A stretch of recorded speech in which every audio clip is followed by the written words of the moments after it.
Chapter 1. The Dawn of Medieval Realms. In the pale, silvery mist of dawn, a world of stone and soil awakens. The fog rolls across the emerald valleys, its tendrils curling around ancient, weathered towers, silent witnesses of an age where kingdoms rose and fell like fleeting shadows. From the highest hill, a castle stands, a cold monument of granite and iron. Its towering battlements pierce the morning gloom, their flags fluttering weakly in the damp breeze. Beneath its walls, a sea of thatched rooftops stretches, smoke spiraling from humble hearths where embers crackle to life. This is a world of lords and ladies, their faces pale in the twilight, draped in silks and furs that catch the pale light of dawn. The air hums with the quiet murmur of servants, shuffling along the cobblestone paths, their breath misting in the cold. Knights march in disciplined rows, their armor clattering like a restless thunder beneath the grey sky. Beyond the castle's shadow, the land stretches vast and untamed, forests dense with secrets, rivers flowing like silver veins across the earth, and meadows dappled in the fragile colours of wildflowers. Here, in this divided land of countless fiefdoms, power is a delicate dance. Beneath the proud banners of each lord, armoured riders patrol the fields, their lances gleaming faintly in the mist. Castles loom like silent guardians, each a fortress of ambition and fear.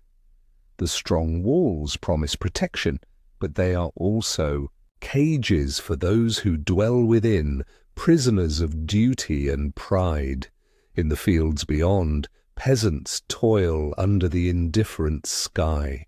They bend their backs, fingers digging into the damp, dark soil, planting seeds of hope in a world ruled by unseen hands. The clang of iron from the blacksmith's forge, the creak of wooden carts, and the distant call of a shepherd's horn weave a quiet, rustic symphony. This is the life beneath the mist, a world where the soil is a canvas of survival, and each sunrise is both a blessing and a burden. Faith carved in stone. On the highest hill, shrouded in mist and silence, stands the monastery, a place where the air is thick with whispered prayers and the scent of melting beeswax. The stone walls are ancient, their rough surfaces engraved with strange sacred symbols, worn smooth by the passage of time. High above, stained glass windows glow faintly in the morning light, their vivid colours capturing scenes of miracles and martyrs. Monks draped in rough, earth-toned robes glide silently along the shadowed corridors. Their heads are bowed, their lips moving in rhythmic murmurs, a ceaseless flow of whispered devotion that rises like mist into the sacred silence.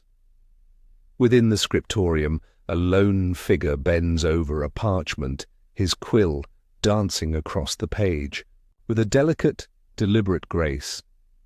He writes in a language few can read, each word a secret, each sentence a spell.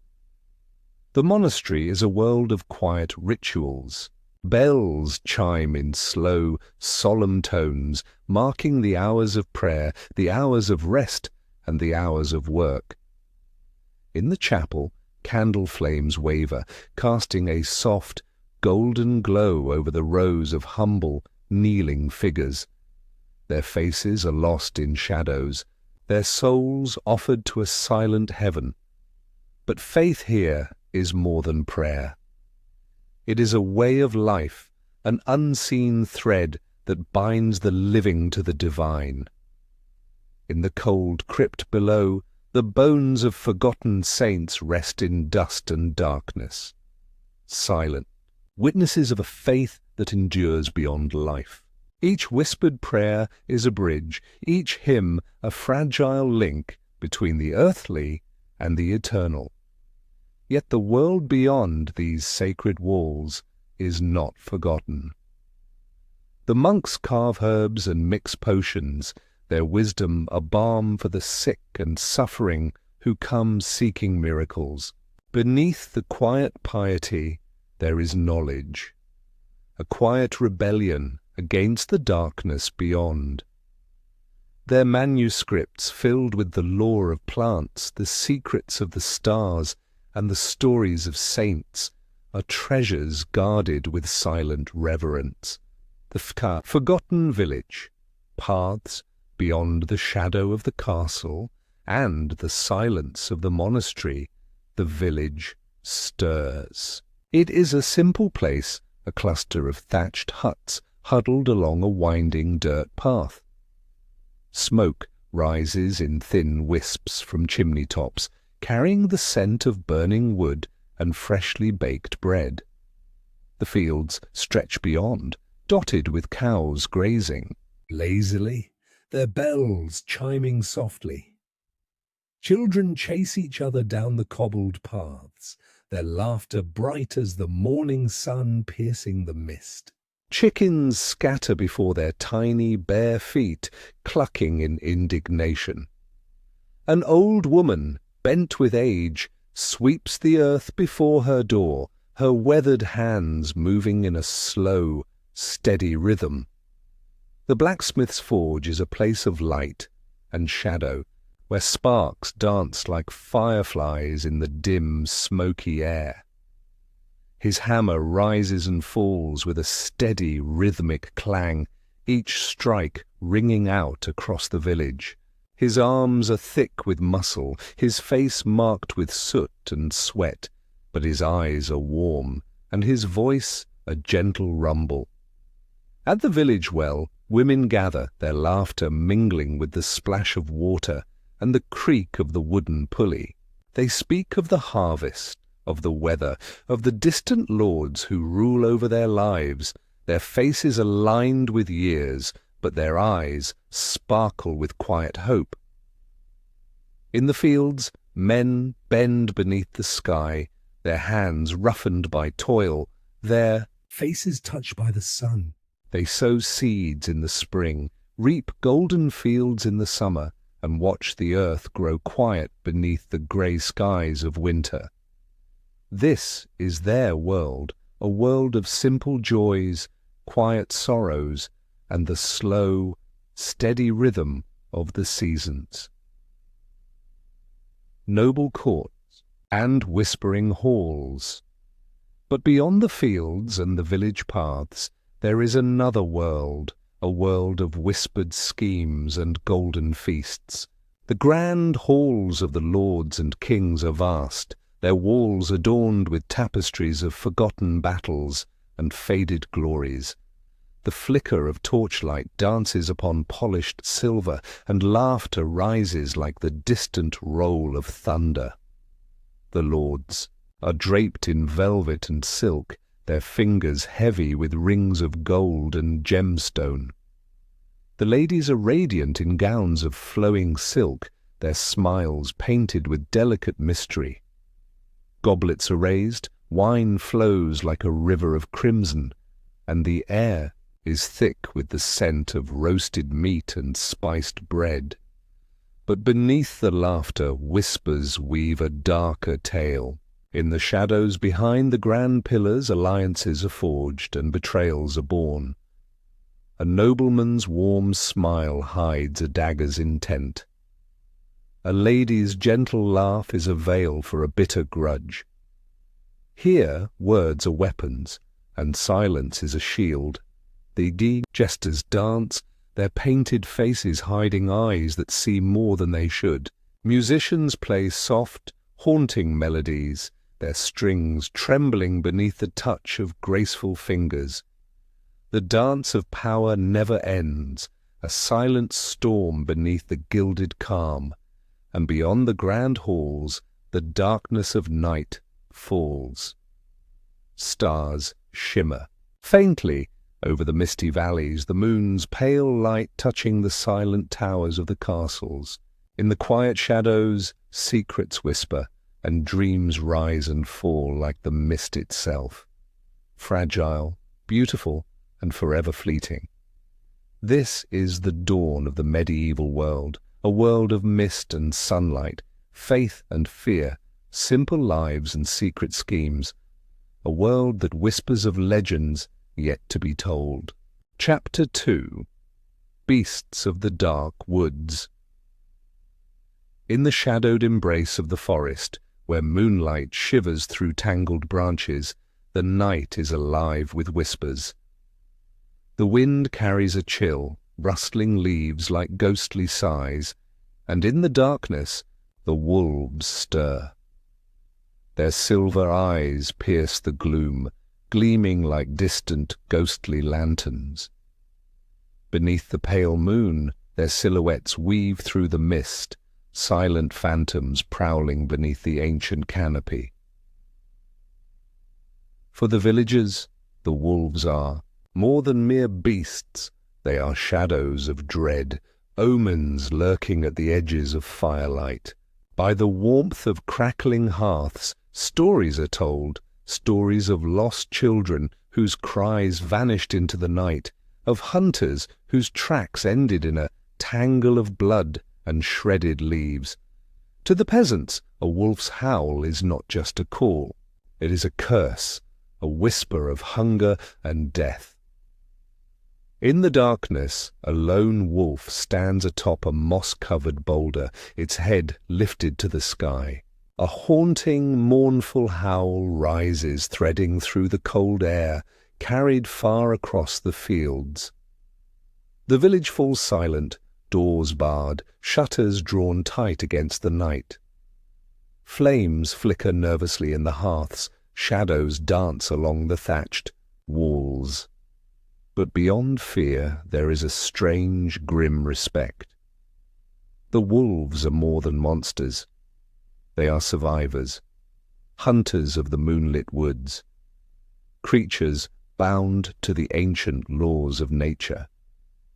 Some villagers whisper that the wolves are cursed, souls, lost spirits bound to the forest, their cries a lament for lives forgotten.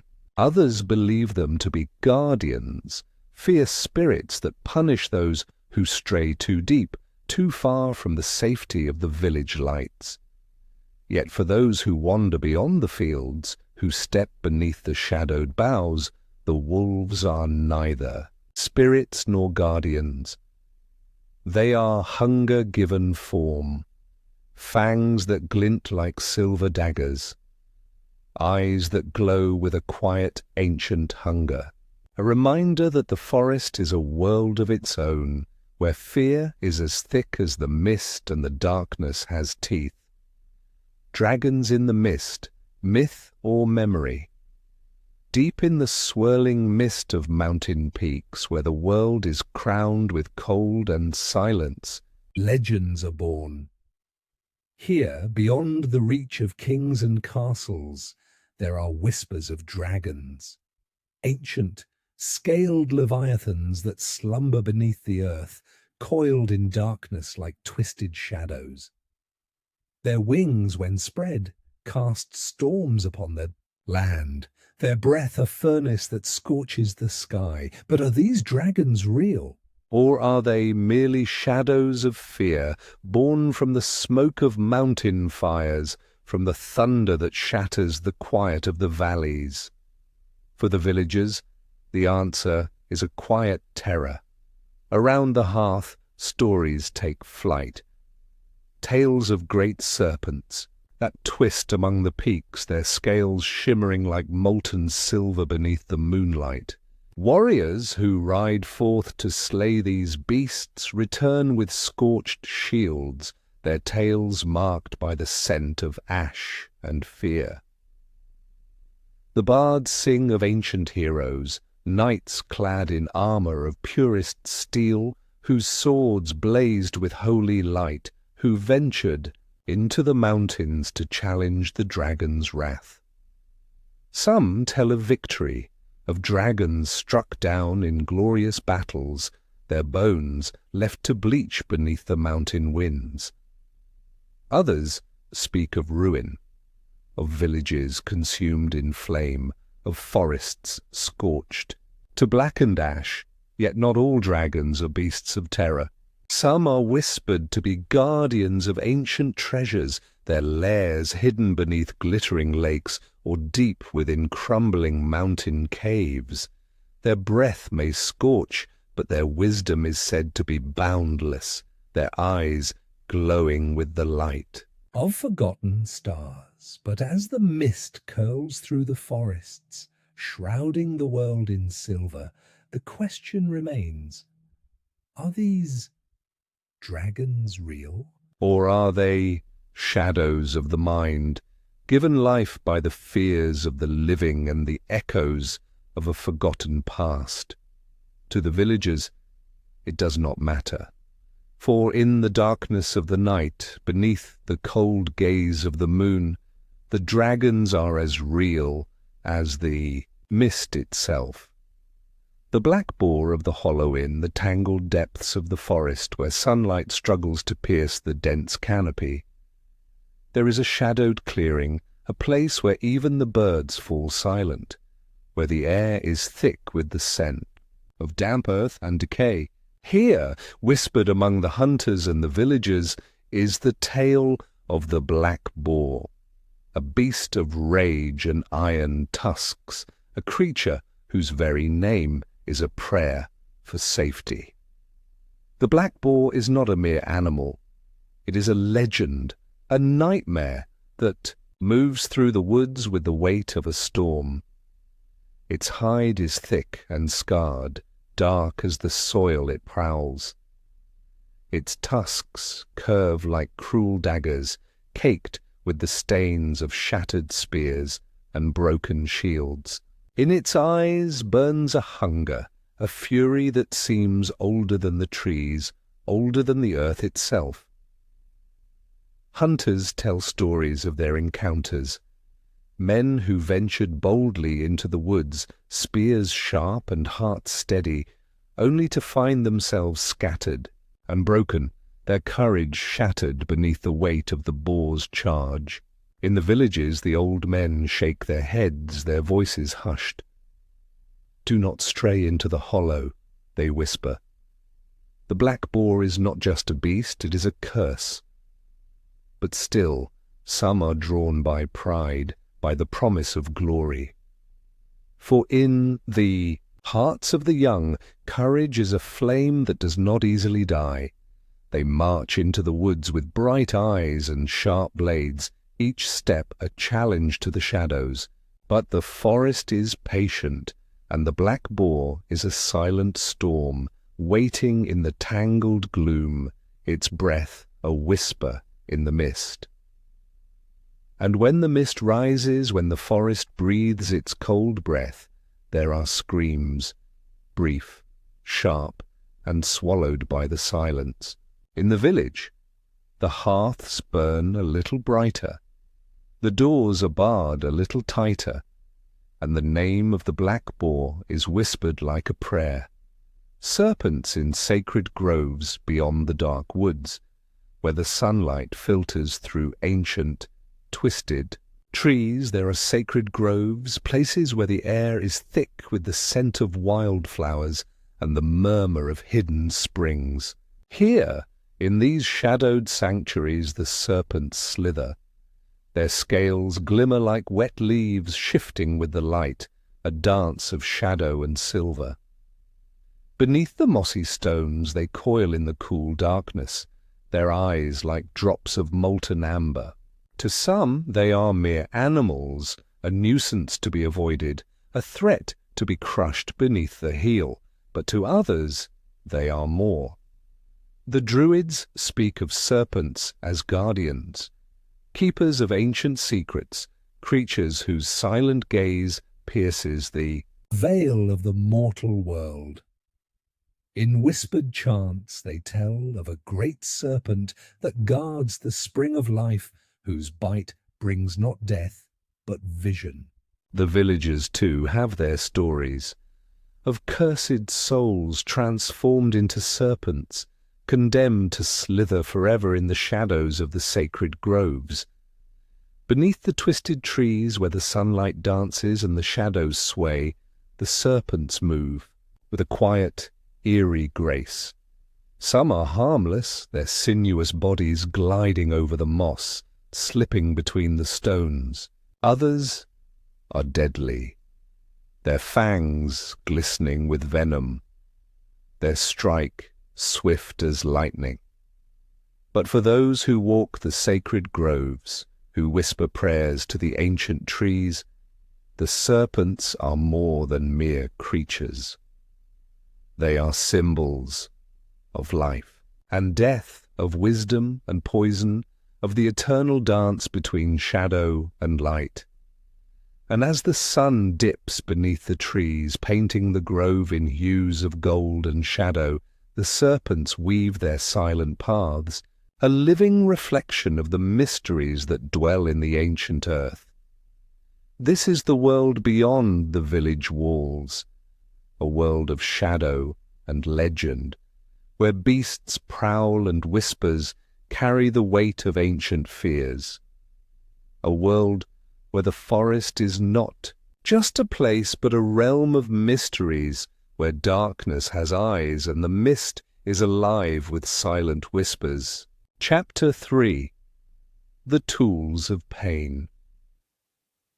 In the cold, silent depths of the dungeon, where shadows dance in the flickering torchlight, there stands a towering figure of iron, a figure shaped like a woman, but one whose embrace is a kiss of death, the Iron Maiden. Tall and silent, her hollow form looms with a quiet, ominous grace. Her surface is etched with the faint, eerie features of a serene face, a face that seems almost peaceful, but beneath that iron visage lies a darkness few could imagine. The Iron Maiden is no gentle figure of compassion. Her embrace is not one of comfort, but of agony. As the prisoner is forced inside, the iron door swings shut with a slow, grinding groan. And within that dark, suffocating void, the true horror is revealed. Rows of sharp, unforgiving spikes line the inside of the iron shell. Long, twisted fangs of metal, each poised with deliberate cruelty. With a heavy, final clang, the door closes and the spikes press inward. They pierce flesh, not to kill quickly, but to wound, to torment. Blood seeps along the metal points, warm and dark, pooling beneath the iron frame. The prisoner's screams are muffled, swallowed by the hollow, echoing darkness. Time loses meaning within the iron tomb. Minutes stretch into lifetimes as agony becomes the only truth. For those who witness this grim spectacle, there is a hushed, dreadful silence. The guards stand with faces of cold indifference, for they have seen such horrors before. The priest murmurs a quiet prayer, but his eyes do not meet the Iron Maiden. The onlookers, hidden behind iron bars, watch with pale faces, their hands trembling, their eyes wide with fear. Yet even in this darkness, there is a whisper of irony. The Iron Maiden, a figure meant to protect, to nurture, twisted into a weapon of cruelty. A cold, unyielding embrace that offers not warmth, but suffering. A silent guardian turned executioner. The face of mercy, hollow and cruel. The rack, stretching the truth in the dim, torch-lit chamber. The smell of damp stone and burning tallow hangs thick in the air. Here, beneath the castle's silent walls, lies the rack, a simple wooden frame stretched across the cold floor, its ropes and wheels promising only one thing: pain. It is a device that needs no cruel spikes, no hidden blades. Its cruelty is born of simplicity, a frame upon which bodies are broken and souls are stripped bare. The prisoner is laid upon the rough wooden planks, wrists and ankles bound with thick, coarse ropes. The air is cold, the touch of the ropes, harsh against trembling skin.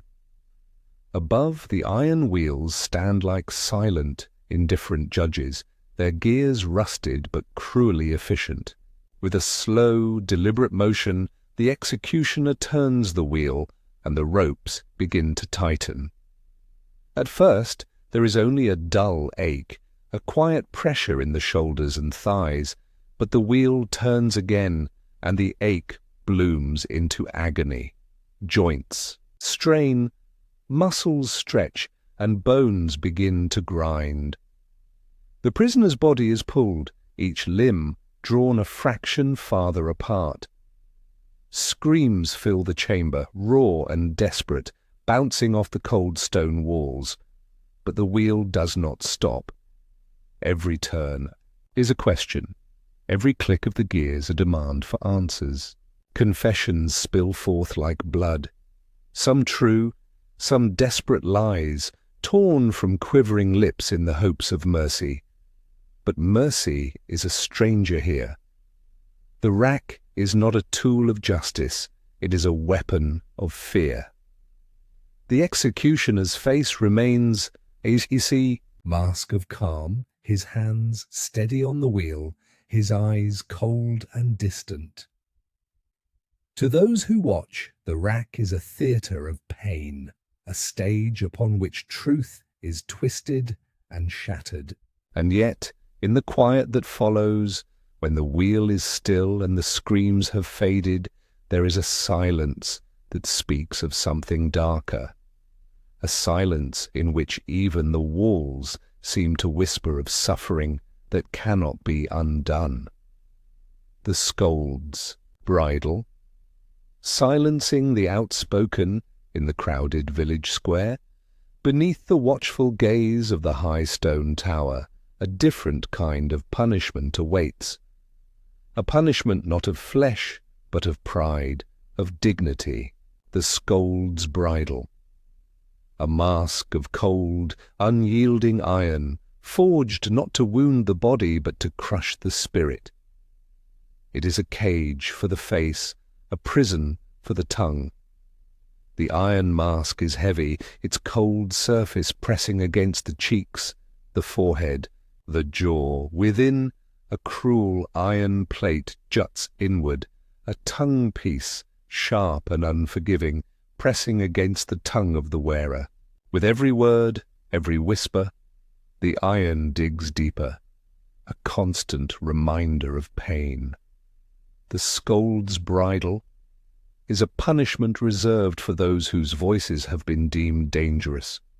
The gossipers, the outspoken women, those who dare to challenge or question. It is a tool not just of pain, but of humiliation. The wearer is paraded through the village, their muffled cries and protests swallowed by the iron. Laughter follows them, cruel, mocking laughter from those who watch, who whisper and sneer. But behind the laughter is fear, a fear of those who speak too freely, who dare to defy the silent laws of the world. The scold's bridle is a promise that voices can be silenced, that thoughts can be caged, that even the fire of rebellion can be drowned in iron. For those who wear it, the pain is more than just the sharp bite of iron. It is the shame, the cold stares, the whispered insults. And when the mask is finally removed, when the iron is lifted, and the cold air brushes against bruised cheeks, the silence that follows is louder than any cry. The breaking wheel, spokes of suffering, on the windswept hill. Beneath the cold grey sky, the breaking wheel waits, a monstrous symbol of finality, a circle of death where life is shattered like fragile glass. A great wooden wheel, its rim lined with thick, heavy spokes, stands tall against the bleak horizon. Its shadow stretches across the grass like a dark, skeletal hand. The condemned is bound upon the wheel, arms and legs stretched wide, their body twisted to fit the cruel shape. Beneath them the wooden spokes wait, a bed of cold, unyielding agony. Around them the crowd gathers, faces pale, eyes wide with a mix of horror and dark fascination. The executioner steps forward, a heavy iron club in his hands, his face a mask of cold duty. With a slow, deliberate motion, the club is raised, then brought down. Bone meets iron, and a sickening crack echoes through the air. The crowd shudders, some turning away, but none dare to leave. The blows continue. Each strike a step towards darkness, each snap a whisper of death. The wheel turns, and the broken, shattered body moves with it, twisted like a rag doll caught in the wind. The breaking wheel is not just a method of execution, it is a spectacle, a theatre of suffering where pain is laid bare for all to see. To the lords who order it, it is a message, a warning to those who would defy their rule. To the crowd, it is a strange, terrible dance, a dance of life and death, of agony and silence. But as the sky darkens and the wind howls across the hilltop, there is a quiet that falls over the crowd. For beneath the horror, beneath the cruelty, there is a whispered truth, that pain is a fragile thread, that life is a candle caught in the wind, and that in the end, even suffering fades, swallowed by the silence of the grave. This is the world beneath the castle walls, a world of shadows and screams, where pain is not just an end, but a spectacle, a world where the tools of suffering are forged not just from iron and wood, but from fear, cruelty, and the silent hunger for control. And as the torchlight flickers and the darkness deepens, the whisper of agony lingers, a cold breath upon the soul. Chapter 4. Lives of Shadow, the Secret Orders. In the stillness of the midnight air, when the world sleeps beneath the silvery light of the moon, shadows move with silent purpose. These shadows are not cast by the moon or the flickering lanterns. They are men cloaked in darkness, their faces hidden beneath hoods of black and grey. They are the order of assassins, silent killers whose very names are whispered like a curse. From the narrow, twisting alleys of distant mountain fortresses they emerge, their steps silent upon the cold stones. Their eyes are sharp, watching. From the darkness their hands steady, always close to the cold kiss of a hidden blade. These are not mere thieves or wandering killers. They are the hand of silent justice, the shadowed retribution for the powerful and the corrupt. In the quiet of hidden sanctuaries, their masters gather, men of wisdom and shadow, who speak in quiet whispers, their words a web of secrets. Maps are unrolled upon candlelit tables, names whispered and marks chosen. The young initiates listen in silence, their hearts steady, their souls bound to the silent creed of the order. To the world, they are phantoms, death given form, an invisible hand that reaches out from the darkness. A nobleman is found, with a crimson smile across his throat, his wealth and power shattered in a single silent moment. A cruel merchant disappears, his last breath caught in a silent scream beneath the moonlight. The assassins leave no trace, save for the whispered fear that follows them. Yet behind the shadowed blades there is a quiet code, a whispered belief that even in darkness there is a light. They do not kill without purpose, nor strike without cause. The blade is a whisper of justice, wielded in darkness but born of quiet conviction. And as the moon fades and the shadows dissolve into dawn, the assassins vanish. Whispers in the wind, leaving only silence. The alchemists, seekers of secrets in the dim glow of candlelight, where shadows dance upon the ancient stained walls, the alchemists toil in quiet obsession. Bent over tables cluttered with glass vials and strange powders, their faces are half hidden behind thick, smudged lenses. Flames flicker beneath twisting glass tubes, strange, thick vapors rise, and the scent of herbs and sulphur fills the air. These are the seekers of secrets, the dreamers who wander the misty borders between science and sorcery. In their hands, dull metals shimmer with the promise of gold. In their minds, the ancient riddles of life and death swirl like the rising smoke. Some seek the elixir of life, a liquid silver that whispers of immortality. Others dream of the philosopher's stone, a crimson crystal that can turn lead to gold, that can heal any wound, that can reveal the secrets of the universe. Their books are filled with strange symbols, their pages covered in twisting, arcane script. But these are not spells. They are mysteries, puzzles for the soul. Each line is a riddle, each symbol a doorway to a world of hidden truth. The alchemists speak of sulphur and mercury, of salt and flame, but their true quest is for something far greater.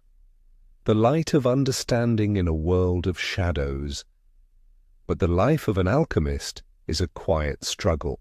In the silent hours of night, they work alone, their hands stained with strange powders, their eyes weary beneath the flickering light.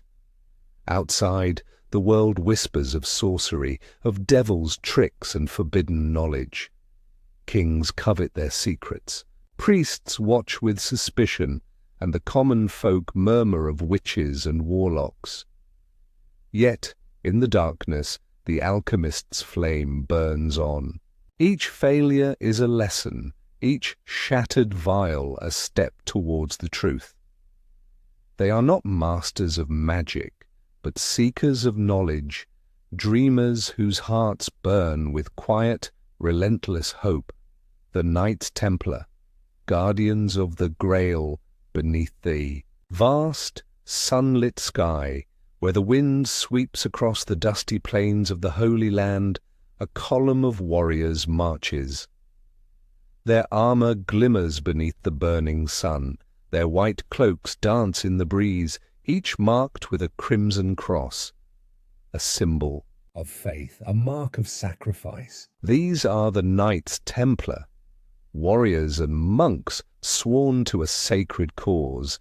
In the chaos of war, they stand like silent guardians, their swords rising like silver streaks, their shields locked like a wall of faith. Their battle cries echo across the plains, their banners ripple beneath the sky. But beneath the steel and scarlet there is a quiet oath, a vow of purity, of loyalty, of brotherhood. They are not just warriors, they are defenders of the sacred, guardians of a truth hidden from the world. But the Templars are more than just soldiers. Beneath the grand halls of their fortress monasteries they guard secrets, ancient relics wrapped in shadows, fragments of a holy past. Some whisper of the Holy Grail, a cup that grants eternal life, hidden beneath the silent stones of their hidden chapels. Others speak of lost scrolls, of wisdom drawn from the forgotten corners of the world. Their wealth is vast, their power is quiet but immense. Kings and emperors bow before them, merchants entrust them with treasures, and the faithful look to them for protection. But with power comes envy, and with secrets come whispers. In the grand halls of kings their names are spoken with awe and suspicion. In the silent shadows of cathedrals whispers of heresy linger like smoke. But for the Templars, faith is not just a word. It is a flame that burns within their hearts, a light that guides them even as shadows gather.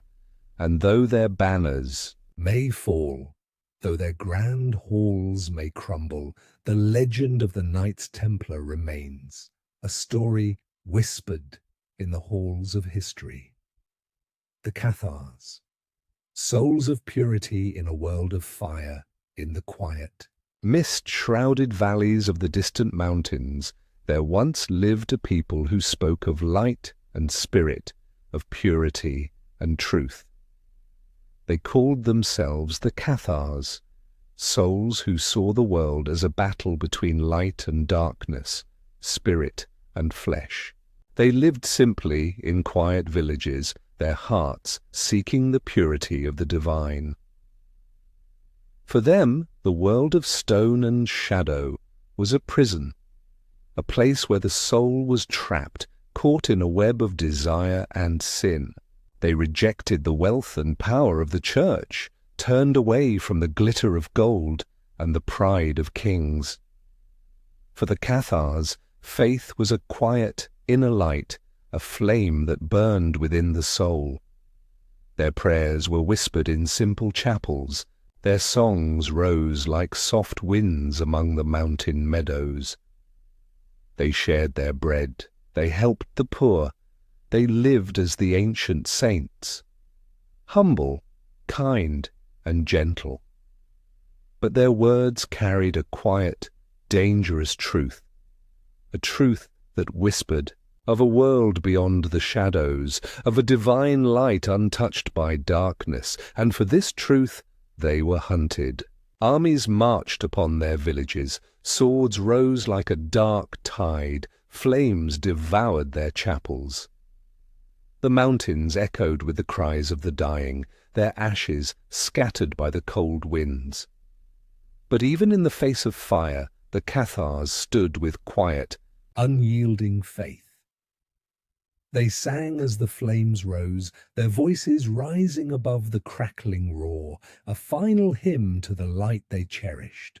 For the world, they became heretics, souls cursed and silenced, their faith forgotten, their villages left in ruins. But in the quiet winds that sweep across the mountains, in the silent echoes of the valleys, their story lingers, a whisper of purity in a world of shadows. This is the world of secret orders, a world where shadows dance and whispers weave their quiet spells. A world of silent blades, of forbidden knowledge, of holy warriors and hunted souls. And as the shadows deepen, as the flickering candlelight dances upon the cold stones, these secret orders remain, echoes of mystery, whispers. In the darkness, souls who dared to dream beyond the shadows. Chapter 5. The Darkness of Plagues. In the hidden corners of the medieval world, beneath the grey skies and the mist-covered streets, there is a quiet, ceaseless movement, a shadow that skitters and scurries along the cobbled alleys. It moves beneath the thatched rooftops, through the damp, narrow streets, and across the rotting docks. This shadow has a shape, small, furtive, with sharp, glinting eyes and twitching whiskers. The rats are everywhere. They creep along the edges of bakeries, their tiny claws tapping against the cold stones. They gnaw at the remains of forgotten feasts, their sharp teeth tearing through crusts of stale bread. Beneath the wooden beams of houses they nest, their numbers swelling, an unseen tide in the darkness. No one sees them for what they truly are, not until it is too late. But the true danger is not in their teeth or their claws. It is in the unseen guests they carry, tiny, hungry creatures hidden within their matted fur. The fleas cling to their warm bodies, feeding, thriving, and waiting. These fleas are not mere pests, they are harbingers of something far darker. Within them, an invisible death stirs, a sickness that leaps from their tiny, biting mouths into the blood of the unwary. The plague begins in whispers. A faint fever here, a swollen gland there. But soon the whispers become screams. The sick grow pale, their bodies marked with dark, swollen sores that pulse with pain. The village healer speaks of curses, the priest murmurs of sins unpunished, but no one sees the tiny, silent march of death beneath their feet. The rats continue their dance in the shadows, their red eyes gleaming in the gloom, their silent scurrying a quiet promise of doom. They spread through the bustling streets of the towns, beneath the grand arches of the cities, along the silent shores of the rivers. They are the dark tide that no one notices until the waters have risen too high, and in their wake the darkness follows, a darkness that no one can escape. Fevered dreams and dark prayers. Within the cramped, shadowed homes of the village, a quiet horror unfolds.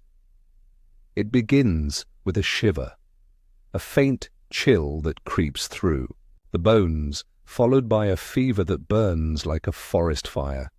Sweat beads upon the brow, flesh turns pale, and eyes become distant, staring into a world of fevered dreams. In these dreams, the sick see shadows dancing, hear whispers that coil like snakes in the darkness. Their bodies betray them. Once strong hands tremble, legs falter, and the skin blooms with dark, swollen sores. They twist and turn upon straw-filled beds, their faces flushed with heat, their breaths shallow and frantic. Mothers weep over their children, their tears mingling with the damp cloths they place upon burning foreheads. Fathers watch in silent dread, their calloused hands helpless. Outside, the church bells toll, their slow, solemn chimes, a reminder of faith in a world slipping into despair. Priests walk from house to house, their robes heavy with the scent of incense, their whispered prayers falling upon the ears of the dying. Lord, deliver them, they murmur, but even their voices tremble. For each prayer is met with silence, each blessing followed by a whisper of death. The village healer moves among the sick, her hands gentle but powerless. She brews bitter herbs, presses cool leaves against burning skin, but the darkness does not yield. The scent of sickness clings to the air, thick and sour. And as the hours pass, the fevered murmurs become quiet, the trembling stops, and the silence grows. For those who survive, the world is a haze, a place where shadows linger at the edge of vision, where even the sun seems pale and cold.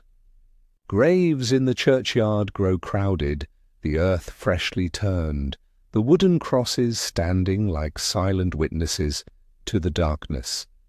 But the fever does not care. It comes, it consumes, and it leaves only silence. The dreaded plague doctors in the mist-shrouded streets of the town. They appear like silent spectres, figures cloaked in long, dark robes, their faces hidden behind strange, beaked masks. The plague doctors. Their masks are pale and grotesque, shaped like the heads of great dark birds with hollow glass eyes that stare into the shadows. Beneath the beak, Herbs and sweet-smelling flowers are stuffed, a desperate attempt to ward off the stench of death. These are not healers in the true sense. They are witnesses, scribes of suffering, and silent watchers over the dying. Their gloved hands hold long staffs, not for healing, but to keep the sick at a distance. They walk slowly, their dark robes whispering against the cobbled streets, their shadows stretching long beneath the pale light of the sun. Within the plague-ridden homes they lean over the dying, their glass eyes reflecting the fevered faces, their hollow voices asking questions, symptoms, pains, the last whispered prayers.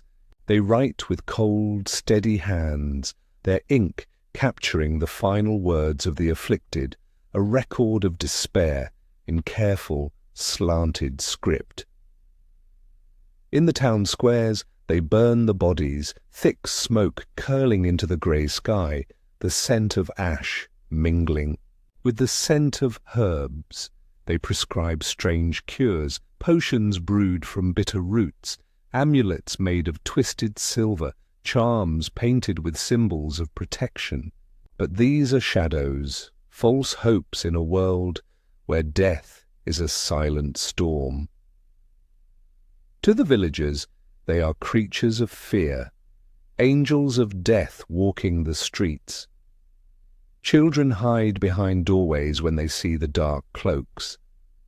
The old cross themselves, muttering prayers beneath their breath. But the plague doctors do not speak of fear. They write, they watch, and they wait.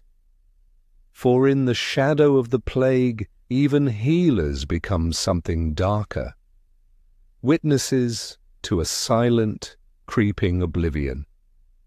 The empty villages, echoes of grief the wind, whispers through the empty streets, rustling the dry, brittle leaves that gather against the doorsteps. Once, these streets were alive with laughter, with the call of merchants, the chatter of children, the songs of wandering minstrels. But now, silence reigns. The village is empty, a hollow shell, a ghost town where only the wind remembers the voices that once filled the air. The doors hang ajar, their hinges creaking faintly in the cold breeze. Within the houses, tables stand set with forgotten meals, bread grown stale, mugs half full of soured ale.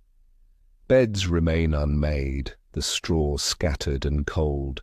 Toys lie abandoned on dusty floors, their painted faces cracked, their wooden limbs still.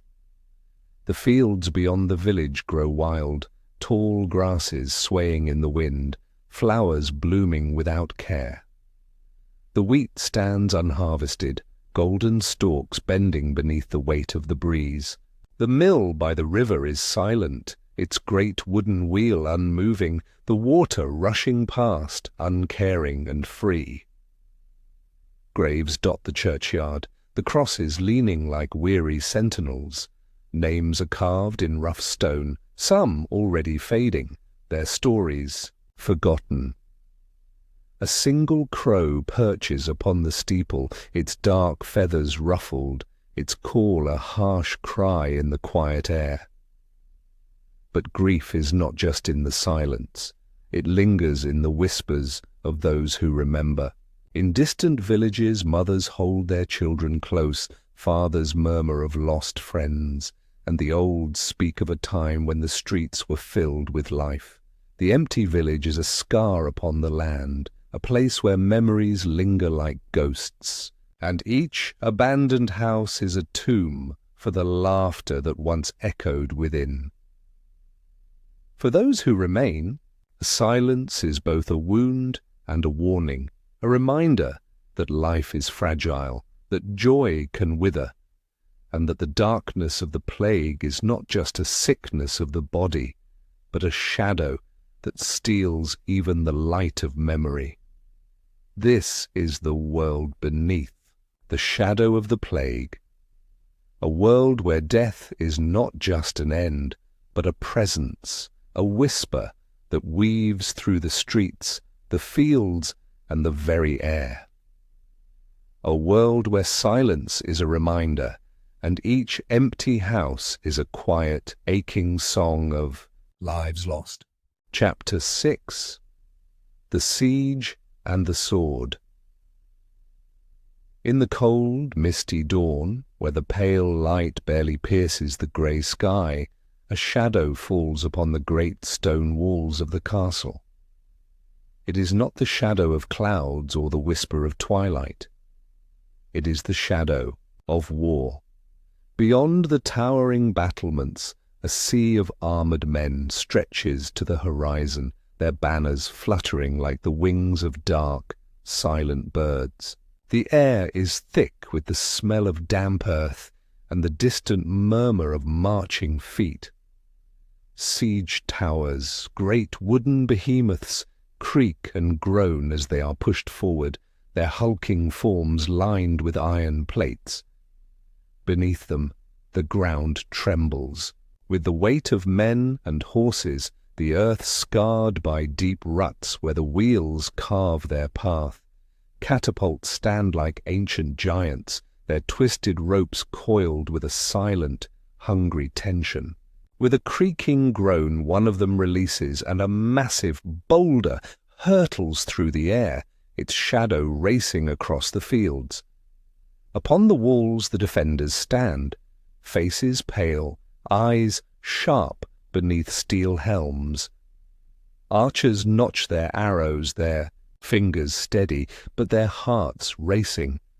The sky darkens as a hail of arrows rises, their sharp tips catching the grey light before they fall like a deadly rain. Shields rise, men duck, and the air is filled with the hiss and thud of iron against stone, against flesh. Boiling oil is poured from the walls, its black, bubbling torrent raining down upon the scaling ladders where men scream as the searing heat clings to their flesh. Stones are hurled from the battlements, great slabs that crash down upon the heads of the attackers, but still the siege towers roll forward, their iron-shod gates lowering like hungry jaws. Within the castle, the villagers huddle in dark, cold halls. Mothers clutch their children, whispering quiet prayers. The elderly sit in silence, their faces marked with fear and resignation. The soldiers move through the narrow corridors, their armour clattering, their faces hidden behind grim masks. Hope is a flickering flame, a fragile light that wavers with every distant crash, and outside the war drums beat, a steady, relentless thunder that echoes across the fields. The earth is a battlefield, and the castle stands as a lonely island, a fortress of hope caught in the dark, swirling sea of war. Knights in shining armour, glory and death amid the chaos. The call of the horn rises, a long, mournful note that cuts through the smoke-filled sky. Beneath the sun's pale grey light, the knights gather. Their armour glimmers, silver and steel, polished to a mirror shine, catching the light like shattered stars. Plumes of crimson and gold dance upon their helms, and the banners of their lords ripple in the cold wind. The knights are the champions of the battlefield, men sworn to honour, to courage, to the ancient code of chivalry. But beneath the shining armour their hearts beat with the quiet thunder of fear. They know that glory is a fleeting shadow, that death is a silent rider who waits beneath the roar of battle. The ground trembles as they charge, their lances lowered, their shields locked. Hooves pound the earth, a thunderous chorus that rises with each heartbeat. The enemy stands like a dark, rippling sea, shields locked, spears raised. and then the two waves crash, steel upon steel, flesh upon iron, swords rise and fall, their silver edges stained with dark crimson. Shields shatter, splinters flying like rain. A knight's lance shatters against a shield, his horse rearing, its cry a shrill, desperate scream. Another knight is pulled from his saddle, his helmet torn away, his face pale with shock, eyes wide, with the sudden knowledge of death. But there are moments of quiet valor. A knight lifting a fallen squire, a banner raised amid the chaos, a shield held high to protect a wounded comrade. Glory is earned with blood, and honor is forged in the fire of the battlefield. But when the dust settles and the cries of the dying fade, the field is a graveyard. Broken shields lie scattered, swords stand twisted in the cold, wet earth, and the once shining armor is stained with blood and mud. The knights who rode forth like stars now lie silent beneath the grey sky. The war machines, engines of destruction beyond the clash of swords and the thunder of hooves, there is another force upon the field, a force of wood and iron, of twisted ropes and crushing weight, the war machines. They stand like silent, patient giants, their frames towering above the chaos, their shadows stretching across the earth. The trebuchets are the kings of destruction, great wooden arms wound with thick, twisted ropes, their heavy counterweights hanging like silent threats. The soldiers strain, muscles taut as they pull the ropes, and with a deafening groan the arm swings forward. A massive boulder soars through the air, a dark, terrible shadow that crashes against the castle walls with a thunderous roar. Stones shatter, dust rises, and the cries of the wounded fill the air. Battering rams roll forward, their iron-capped heads swinging like the fists of angry giants. Beneath the shelter of thick wooden roofs, men push and strain, their shoulders pressed against the cold, rough wood. The ram strikes once, twice, a steady pounding heartbeat. The great iron gates shudder, splinters fly, and the defenders watch in dread as the wood begins to crack. Fire arrows arc through the sky, their flames dancing against the cold wind. They land upon the thatched roofs, upon the dry hay of the barns, upon the narrow wooden bridges. Flames leap to life, smoke rises, and the sky is painted with a dark, swirling grey. The smell of burning straw, of charred wood, of seared flesh fills the air. But the greatest weapon is not of wood or iron, it is fear. The sight of the trebuchet's shadow, the sound of the battering ram's thunder, the dance of flames that devour the sky. These are the claws of kings, the silent, relentless march of destruction, the surrender and the aftermath.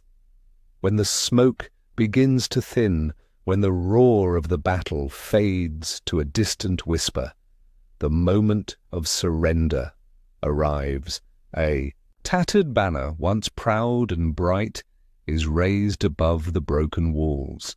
The gates groan as they are pushed open, their iron bindings shattered, their wooden planks scorched. The victors march in, armored soldiers with cold, empty eyes, their swords stained, their faces marked with the shadow of war. They walk among the ruins, their boots crunching upon the shattered stones, their hands reaching for the spoils of war. Treasures are taken, gold chalices, silver goblets, silk banners torn from the walls. The villagers are pulled from their hiding places, their faces pale with fear, their hands raised in trembling surrender. The grand hall, once a place of feasting and laughter, is now a place of silence. The tables are overturned, the banners trampled beneath muddy boots. The lord who once ruled here is dragged forward, his crown shattered, his face marked with the quiet despair of defeat. His sword is taken, his lands claimed, his people left to the mercy of the victors. But even in victory, there is no true peace. The soldiers take what they can, food, gold, silver, and in the quiet corners, whispered tears.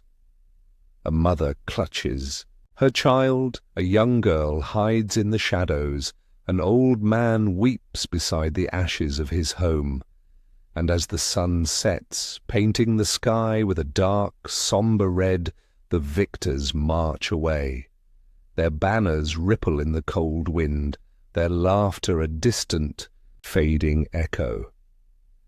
Behind them the village stands in ruins, the fields trampled, the air thick with smoke. The quiet falls like a shroud, and in the silence the earth remembers the clash of swords, the thunder of war, and the quiet, aching shadows that follow. This is the world beneath the shadow of the siege, a world where courage is tested, where hope is shattered, and where the dance of death and glory plays out beneath the silent sky. A world where heroes rise and fall, where castles burn, and where the ashes of war whisper of lost souls. Chapter 7. The Paths of Pilgrims. In the quiet stillness of dawn, when the first pale light of morning brushes against the misty fields, a soft, distant sound rises. Church bells, their deep, solemn chimes rolling across the sleeping villages, a call to the faithful, a call to the road. Along the narrow, winding paths, shadows stir, and travellers gather, their faces touched by the pale glow of dawn. They come from simple thatched cottages, from grand stone manors, from bustling market, squares and silent forest clearings. Men with rough, calloused hands, women with weary eyes, children clutching at their mothers' skirts. Some wear coarse, patched cloaks, their feet wrapped in rough cloth, while others are draped in fine wool and silk, their sandals laced with silver. But beneath the dust and the weariness they are all the same, pilgrims. Souls drawn by a quiet whisper of faith, a promise of forgiveness, a hope for healing. For some, the journey is an act of penance, a whispered plea for mercy, a hope to erase the stains of a troubled past. They walk with bowed heads, fingers tangled in rosaries, their lips murmuring silent prayers. For others, it is a quest for miracles. A blind man led by his daughter, his empty eyes searching for a light only faith can bring. A mother cradling a sick child, her eyes filled with a quiet, desperate hope. And there are those who walk not for themselves, but for others. An old knight, his sword rusting at his side, walks in memory of fallen brothers.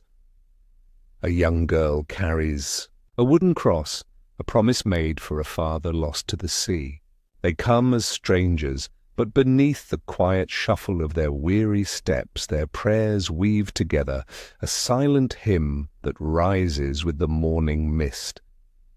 The road stretches before them, a narrow ribbon of dust and stone, winding through fields of wildflowers beneath the shade of whispering trees, and over the rolling green hills. Each step is a quiet prayer, each breath a whispered plea. And as the sun rises, painting the sky with soft gold, the pilgrims walk on, shadows upon the sacred road, dangers on the sacred paths.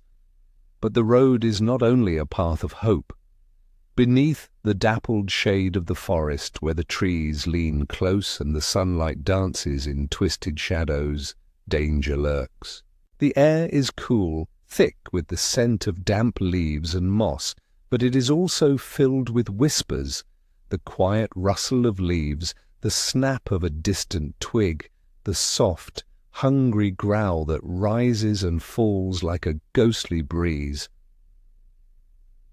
Wolves prowl beneath, the twisted boughs, their silver eyes gleaming in the darkness, their shadows slipping silently between the trees. The pilgrims huddle close, their cloaks drawn tight, their eyes darting nervously. They build fires at night, the flickering flames a fragile barrier against the silent darkness. But even the light cannot banish fear, and it is not just the wild beasts they fear. There are other shadows on the road, shadows with cold eyes and cruel hands. Bandits, men who haunt the lonely paths, waiting for the weak, for the weary. Their faces are hidden beneath rough hoods, their voices low and sharp, like the rustle of dead leaves.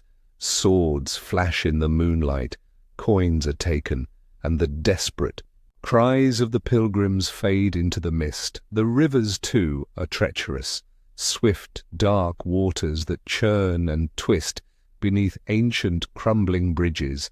The pilgrims cross with trembling hands, their feet slipping upon the wet stones, their hearts racing with each shudder of the old, creaking planks. Some do not make it. Their desperate cries swallowed by the roaring waters, their names lost beneath the cold, rushing current. Yet for those who survive, each danger is a test, a trial of faith. Each fear is a whisper of doubt, a shadow that must be passed through. And with each step, their eyes lift to the distant horizon, where the light of the sacred shrine waits like a promise, a flickering glow upon the dark edge of the world. Though shrine of miracles at last, beyond the rolling green hills and the dark, shadowed forests, the shrine rises. Its great stone walls reach toward the sky, a fortress of faith crowned with silver spires that shimmer in the sunlight. Pilgrims stand at the gates, their faces pale with awe, their eyes wide with wonder. The air is thick with the scent of incense, sweet and heavy, drifting from the great arched doors. Inside the cathedral is a place of light and shadow. Tall, stained-glass windows cast pools of colour upon the cold stone floor. Radiant reds, deep blues and soft golds that dance upon the faces of the faithful. Candles burn in silent rows, their flames flickering gently, each a whispered prayer rising toward the vaulted ceiling. The pilgrims move forward, their steps slow, their hands trembling. Some fall to their knees, their fingers brushing the smooth, polished stone, their foreheads touching the cool floor. They whisper their prayers, their tears falling like rain, mingling with the shadows. In the quiet of the shrine, their voices rise. A soft, trembling chorus of hope, of sorrow, of quiet faith. Beneath the grand altar, a silver reliquary stands, a vessel of sacred light, holding a fragment of bone, a piece of cloth, a lock of hair. The pilgrims reach out, their hands trembling, their eyes filled with wonder. Some kiss the cold silver surface, their lips brushing the smooth metal with quiet reverence. Miracles are whispered of. A blind man who sees, a lame woman who walks, a child's fever that fades with a single prayer. But for many, the miracle is simpler. The quiet, comforting light of the shrine, the soft glow of the candles, the gentle murmur of whispered prayers. Here, beneath the great vaulted arches, they find a peace that the road could not bring, a light that soothes the darkness within. The return home changed souls. When the shrine fades into the distance, a pale, shimmering silhouette upon the horizon, the pilgrims turn their weary feet toward home. The road stretches before them once more, winding beneath the pale sky, but now the journey is different. Their steps are slower, their voices quieter. The laughter of the young is softer, the tears of the old have dried. But something has changed within them. The man who walked with a bowed head now stands a little taller. The woman who whispered her prayers now smiles, her eyes filled with quiet light. The child who was carried in trembling arms now walks beside his mother, his cheeks touched with a gentle, healthy glow. They return to their villages, to their humble, thatched cottages, to their bustling, narrow streets. But they are not the same. At the fireside, they whisper their stories. Tales of wolves beneath the moonlight, of bandits with cruel eyes, of the silver spires of the sacred shrine. Children gather, their eyes wide with wonder, their hands clasped beneath their chins. The old knight sits by the hearth, his voice soft but steady, his wrinkled hands resting upon the hilt of his sword. He speaks of the shrine, of the light that touched his weary heart, of the quiet peace that now fills his dreams. And as the night deepens, as the fire burns low, the pilgrims fall silent, their eyes drifting toward the pale glow of the moon. They are home, but in their hearts they carry a light, a whisper of faith, a memory of the shrine, a quiet peace that cannot be touched by the shadows of the world. This is the world of the pilgrims, a world where faith is a journey, where hope is a distant light, and where each step is a whispered prayer. A world where the road is both a trial and a blessing, where danger dances in the shadows, but light waits beyond the darkness. A world where those who walk the sacred path return, not just to their homes, but to a quiet, gentle light within. Chapter 8. The Serpent's Court. Treachery and Betrayal. In the grand halls of the king's palace, where laughter dances beneath chandeliers of glittering crystal, where golden goblets catch the light of 100 flickering candles, there is a whisper of something darker. Beneath the painted smiles, beneath the silken robes and jeweled crowns, there is always a shadow, a silent threat that weaves through the air like a poisonous mist. The banquet is a sea of colour and music, a grand feast laid upon long, polished tables. Platters of roasted meats, sweet honeyed fruits, and spiced wines fill the air with a warm, rich aroma. Laughter rises, goblets are raised, and the clatter of silver against fine porcelain fills the hall. But among the shining dishes, among the silver flagons and golden cups, there are whispers of death. A handmaid moves with quiet grace, her steps light, her gaze lowered. In her hand, a silver goblet filled with rich, dark wine.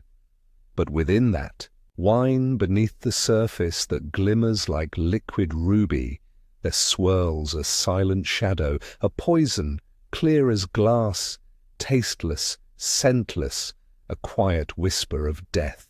She offers it to the nobleman, her eyes calm, her face unreadable. He takes it, his laughter loud, his voice strong. He raises the goblet to his lips, a smile, a toast. And then, in a breath, the laughter dies. His fingers tremble. The goblet slips from his grasp, its contents spilling across the fine linen, staining it with dark crimson. His face pales, his breath catches, and within moments he is gone. Around him, the laughter fades, eyes widen, hands reach for swords, for shields, for anything that might banish the shadow of fear. But death in the court is a quiet dance. It does not always wear the face of poison. Beneath the robes of nobles, beneath the silken sleeves of courtiers, there are blades, thin, sharp, silent daggers that rest against the warmth of the skin. A whispered argument, a quiet threat, and the blade is drawn. A flash of silver, a gasp, a life snuffed out beneath the grand, glittering chandeliers. In the golden halls of kings, where music and laughter dance like light upon the walls, there is always a shadow. And in the shadow, death smiles. The game of spies, but the dance of death in the royal court is not always so swift, so sudden. Often it is a quiet, patient game, a game of whispers and shadows, of secrets passed beneath. The table, of letters sealed with wax and hidden beneath the folds of a velvet cloak. It is the game of spies, in the shadows beyond the grand halls, where the torchlight fades and the cold stones whisper beneath the wind. Figures move with quiet purpose. Servants carry more than just trays of silver. They carry secrets, whispered, words exchanged in passing, promises made in dark corners. A simple kitchen maid, with downcast eyes and a humble smile, might hear a whispered plot behind a half-open door. A stable boy brushing the mane of a great war-horse might see a hidden letter slipped into a nobleman's hand. The courtiers speak in riddles, their words laced with hidden meaning. A smile can be a promise, a glance a threat. Alliances are whispered of beneath the grand arches, while betrayals are born in the quiet of shadowed alcoves. Letters travel like silent shadows, sealed with the wax of noble houses, but written in secret codes. A message sent to a distant ally is a promise of loyalty, a warning of danger, but in the hands of a spy it becomes a weapon, a whisper that can shatter thrones. The spy is not always a shadowed figure in a dark cloak. Sometimes they are a trusted advisor, a beloved lady-in-waiting, a faithful knight. They listen, they watch, they weave their quiet web of whispers, and when the time is right, they strike, not with a blade, but with a secret, whispered in the right ear at the right time. And so the court is a place of quiet danger, where trust is a fragile mask, where even friendship is laced with doubt. The laughter is a song, but beneath it the shadows listen. The fallen king a throne, stained with blood, but the game of shadows and whispers does not always end in silence. Sometimes it rises like a storm, a thunderous roar that echoes through the grand halls and shatters the silence. A king sits upon his throne, a crown upon his brow, a scepter in his hand. He smiles, he rules, he is beloved or feared.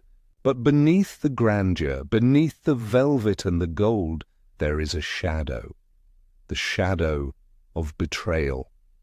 It begins with a whispered promise, a secret alliance formed in a hidden chamber. A trusted adviser, whose smile is a mask, whispers poison into the king's ear, turns his thoughts to doubt, to fear. Friends become enemies, loyal knights are cast aside, and in the darkness a plot is born. One by one, the king's allies vanish. A general falls upon his own sword. A nobleman's carriage is found overturned upon the cold, dark road, his body crushed beneath the shattered wheels. In the grand hall the king sits alone, his throne a cold, silent cage. And then, in the dead of night, the final blow falls. The great doors of the throne room crash open. Armored figures march forward, their faces hidden behind iron masks. The king rises, his voice a shout of fury, his sword drawn. But the faces he sees are those he trusted, his own guards, his closest friends. A blade flashes, the crown tumbles to the cold, hard floor, and the king's voice is silenced. His throne is taken, his name whispered in shame, his crown stained with the quiet shadow of betrayal. But even in death, the king's shadow lingers. His name is whispered in the grand halls, his story told by flickering firesides. For, in the court of kings, power is a fragile dream, and even the greatest throne is but a seat of shadows. The exiled and the forgotten, but not all betrayals end in blood. Some are quieter, softer, a slow, cold wind that whispers of loss and shame. For those who fail in the serpent's court, there is another fate, exile, a quiet, lonely journey beyond the great walls, beyond the reach of warm firelight and familiar faces. They leave with nothing but the clothes upon their backs, their footsteps a lonely whisper upon the cold, empty road. Once they walked in the grand halls, their voices strong, their names spoken with respect. But now they are forgotten. Their faces are shadows, their names a quiet shame. Some find refuge in distant villages, living as humble peasants, hiding their faces beneath rough, weathered cloaks. Others wander the cold, mist-shrouded forests, their hearts heavy with memories of lost glory. A fallen knight, his armor rusting in the rain, his sword dull and chipped, his banner torn and forgotten. A noblewoman who once danced beneath the glittering chandeliers now kneels beside a cold, silent hearth, her fine gown torn and faded. But the worst exile is not of the body, but of the soul. To be forgotten, to be a name that fades like smoke, a story lost to the shadows. To watch as the world moves on, as the laughter rises in the grand halls without them, as the light of the chandeliers dances upon the faces of those who once called them friends. Yet even in exile there is a quiet dignity, a whisper of a life once lived, a shadow of a story that cannot be erased. And in the cold, quiet nights, beneath the silver light of the moon, they remember the laughter, the music, the warmth of the golden halls.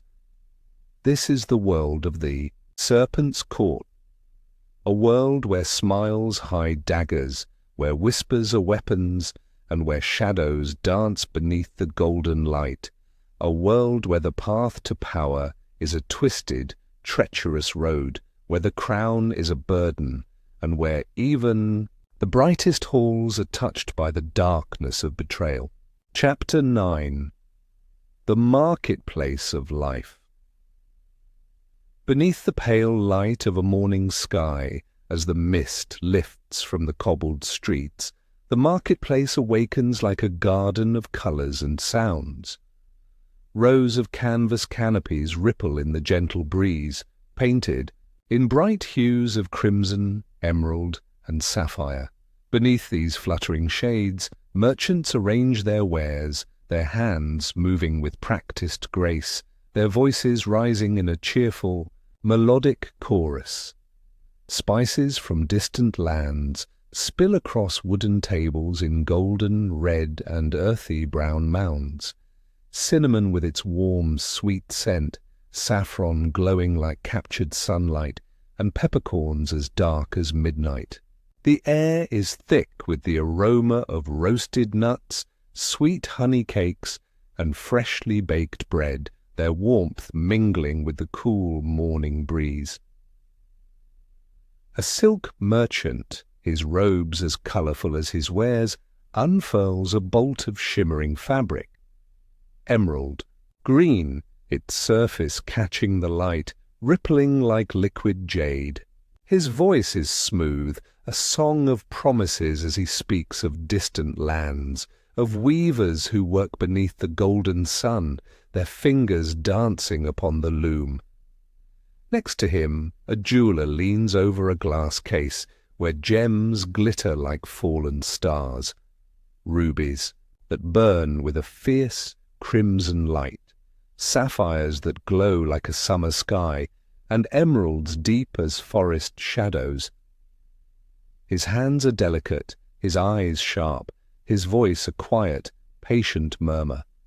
Buyers lean close, their eyes wide, their fingers brushing the cold, smooth stones, but it is not just the merchants who weave their tales. Farmers from nearby villages stand beside baskets overflowing with ripe, golden apples, fresh green herbs, and plump, purple grapes. Fishermen arrange their catch upon beds of crushed ice, their silver scales glinting in the soft light. Potters display their wares, clay cups painted with swirling patterns, vases that curve like the gentle waves of a calm sea. The marketplace is a world of colours, of scents, of stories whispered beneath the bright awnings. It is a place where dreams are bought and sold, where the voices of 100 lands mingle like a gentle, murmuring sea. And as the morning light grows brighter, the air is filled with a quiet, joyful hum, the heartbeat of a city that never truly sleeps. The rogue's alley, shadows of crime. But beyond the bright colours and cheerful voices beneath the shadow of the grand towers and the bustling square, there is another side to the marketplace, a world where the sunlight fades and shadows dance. In the narrow, winding alleys that coil like dark veins through the city, the rogues make their home. Here the air is thick with whispers, the stone walls marked with faded symbols, silent signs of secret trades. Cloaked figures move with quiet grace, their faces hidden beneath deep hoods, their eyes sharp and watchful. In the shadow of the great market, coins change hands with a whisper, blades are traded for silver, and secrets are worth more than gold. Pickpockets slip through the crowd like silent shadows, their fingers light as feathers. A smile, a gentle nudge, and a coin purse vanishes. The merchant's bright smile fades when his fingers brush an empty pocket. A noblewoman's laughter dies when she reaches for her jewelled brooch, her hand grasping only empty air. In the darkest corners, thieves gather beneath the cold grey arches, their voices low and sharp. They speak of hidden treasures, of grand estates ripe for the taking, of merchants grown fat with gold and guards whose loyalty can be bought. A silver coin slides across a rough wooden table, a whispered promise, a silent agreement. Yet even in this shadowed world, there is a code, a whisper of honour in a place where trust is a rare and precious thing. The thieves respect their own, the beggars share their coins, the outcasts find comfort in whispered stories and quiet laughter.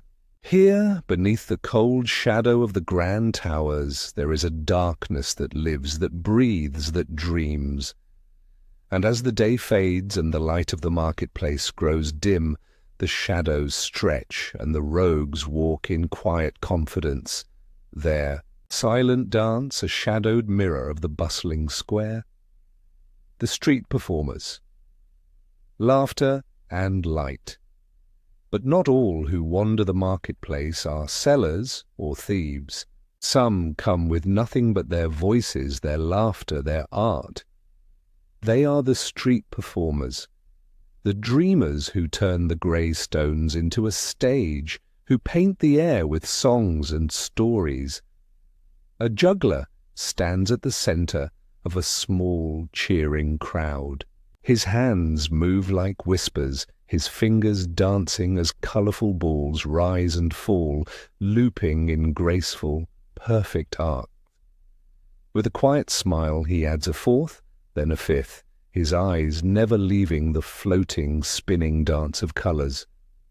Beside him, a musician draws a bow across the strings of a fiddle.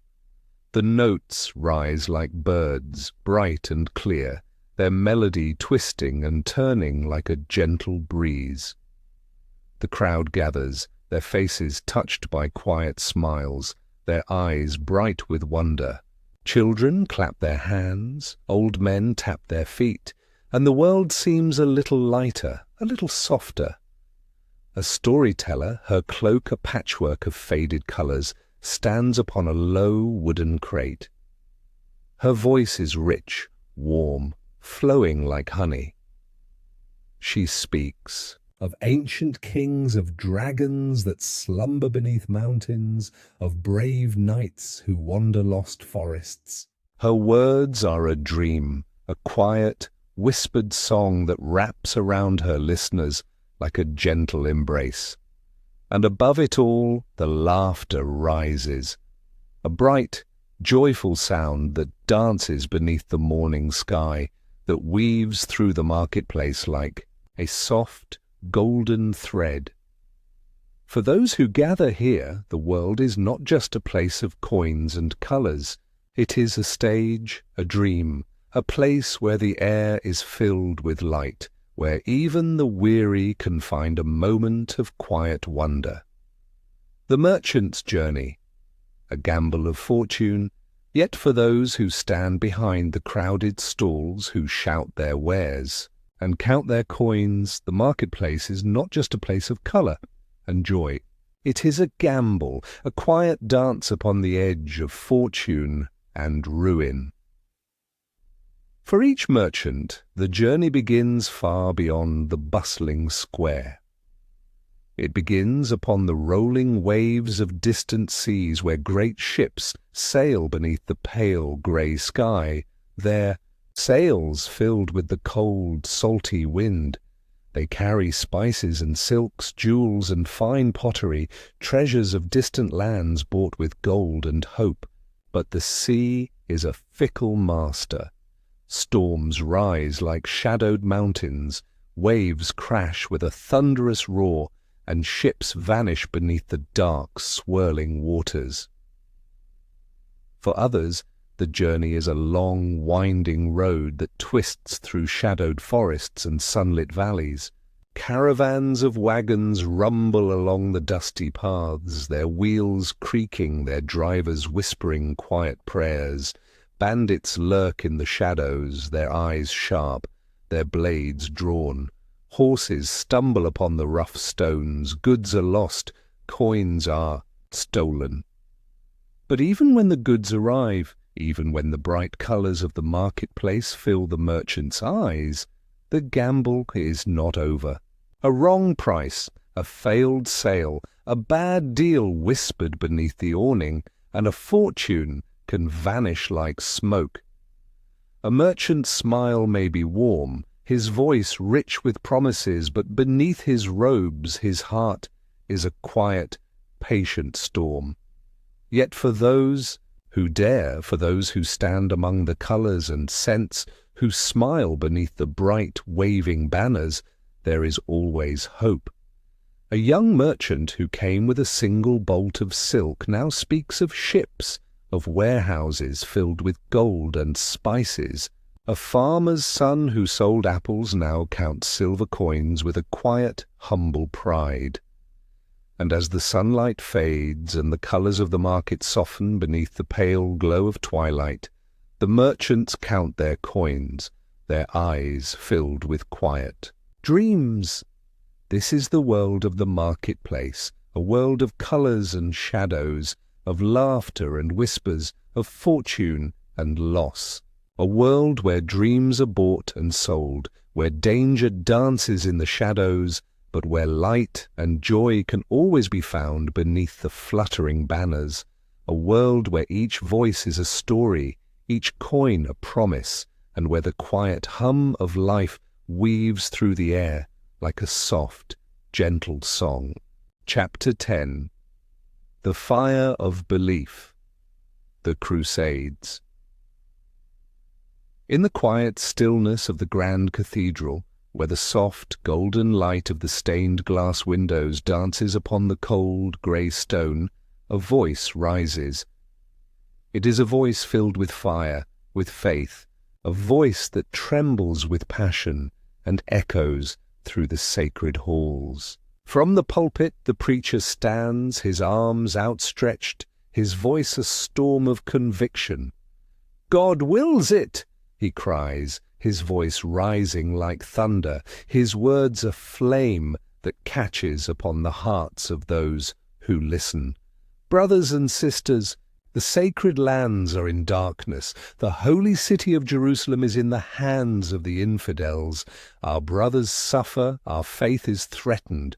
Will you stand by and watch, or will you take up the cross and march in the name of the Lord? The people gather beneath the high, vaulted arches, their faces pale with awe, their eyes wide with fear and wonder. Knights stand among them, their armour catching the soft light, their hands resting upon the hilts of their swords. Merchants and beggars kneel upon the cold stone floor, their hands clasped in prayer, their hearts pounding with a quiet, trembling hope. One by one they come forward, knights with proud, noble faces, young squires with eyes bright, and fierce, old men whose hands tremble but whose faith is strong. They kneel before the altar, their hands pressed to their hearts, and one by one they take the cross, a simple crimson cloth pinned to their tunics, a mark of faith, a promise of sacrifice. The streets fill with the sound of marching feet, the clatter of iron and steel, the murmur of whispered prayers. Women weep, their hands reaching for husbands, for brothers, for sons. But the men walk with their heads held high, their hearts filled with a fierce, burning light. It is a holy mission, a journey to save the sacred lands, to defend the faith, to fight for the light against the darkness. But beneath the roar of faith, beneath the thunder of righteous words, there is a shadow, a whisper of something darker, a promise of blood, a dream of glory, a quiet hunger that burns beneath the light of the cross.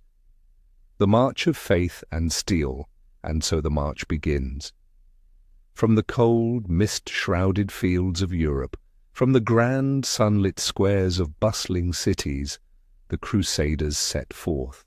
Knights in shining armour, their swords gleaming like silver beneath the pale sky. Peasants with rough, calloused hands, their simple cloaks wrapped tight against the chill wind. Priests with silver crosses, their voices rising in solemn, murmured hymns. The road stretches before them, a winding ribbon of dust and stone, twisting through green valleys across rolling hills, beneath the shadow of dark, whispering forests. The sky is a wide, endless grey, the sun a pale, cold light that rises and falls but brings little warmth. At the head of the column ride the knights, tall and proud, their shields painted with the bright crimson cross. Their horses stamp and snort, their manes rippling in the wind, their breath rising like silver mist. The knights speak of glory, of sacred victory, of crowns and kingdoms to be won. But beneath their bright banners their faces are touched with quiet fear. Behind them march the peasants, men, women, and children, their faces lined with dust, their feet bare and bruised. They carry what they can: simple bags, crude wooden staves, small wooden crosses carved with trembling hands. For them, the journey is not just a march. It is a test, a trial of faith, a promise of salvation.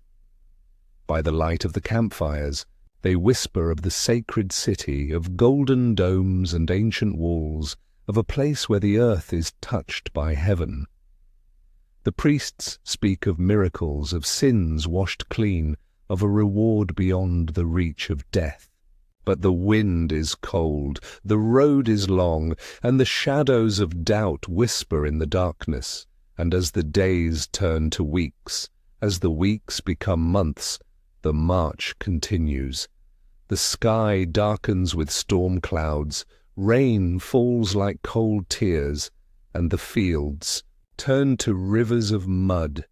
Some fall by the wayside, their strength spent, their dreams withered.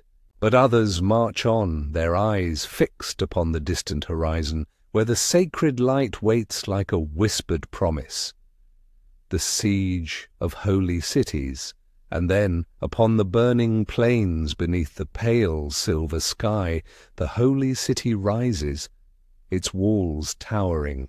Against the light, its golden domes gleaming like a dream of heaven.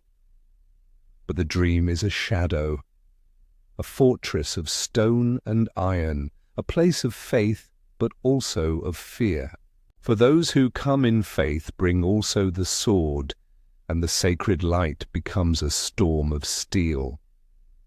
The banners of the Crusaders ripple in the wind, their crimson crosses bright against the grey sky.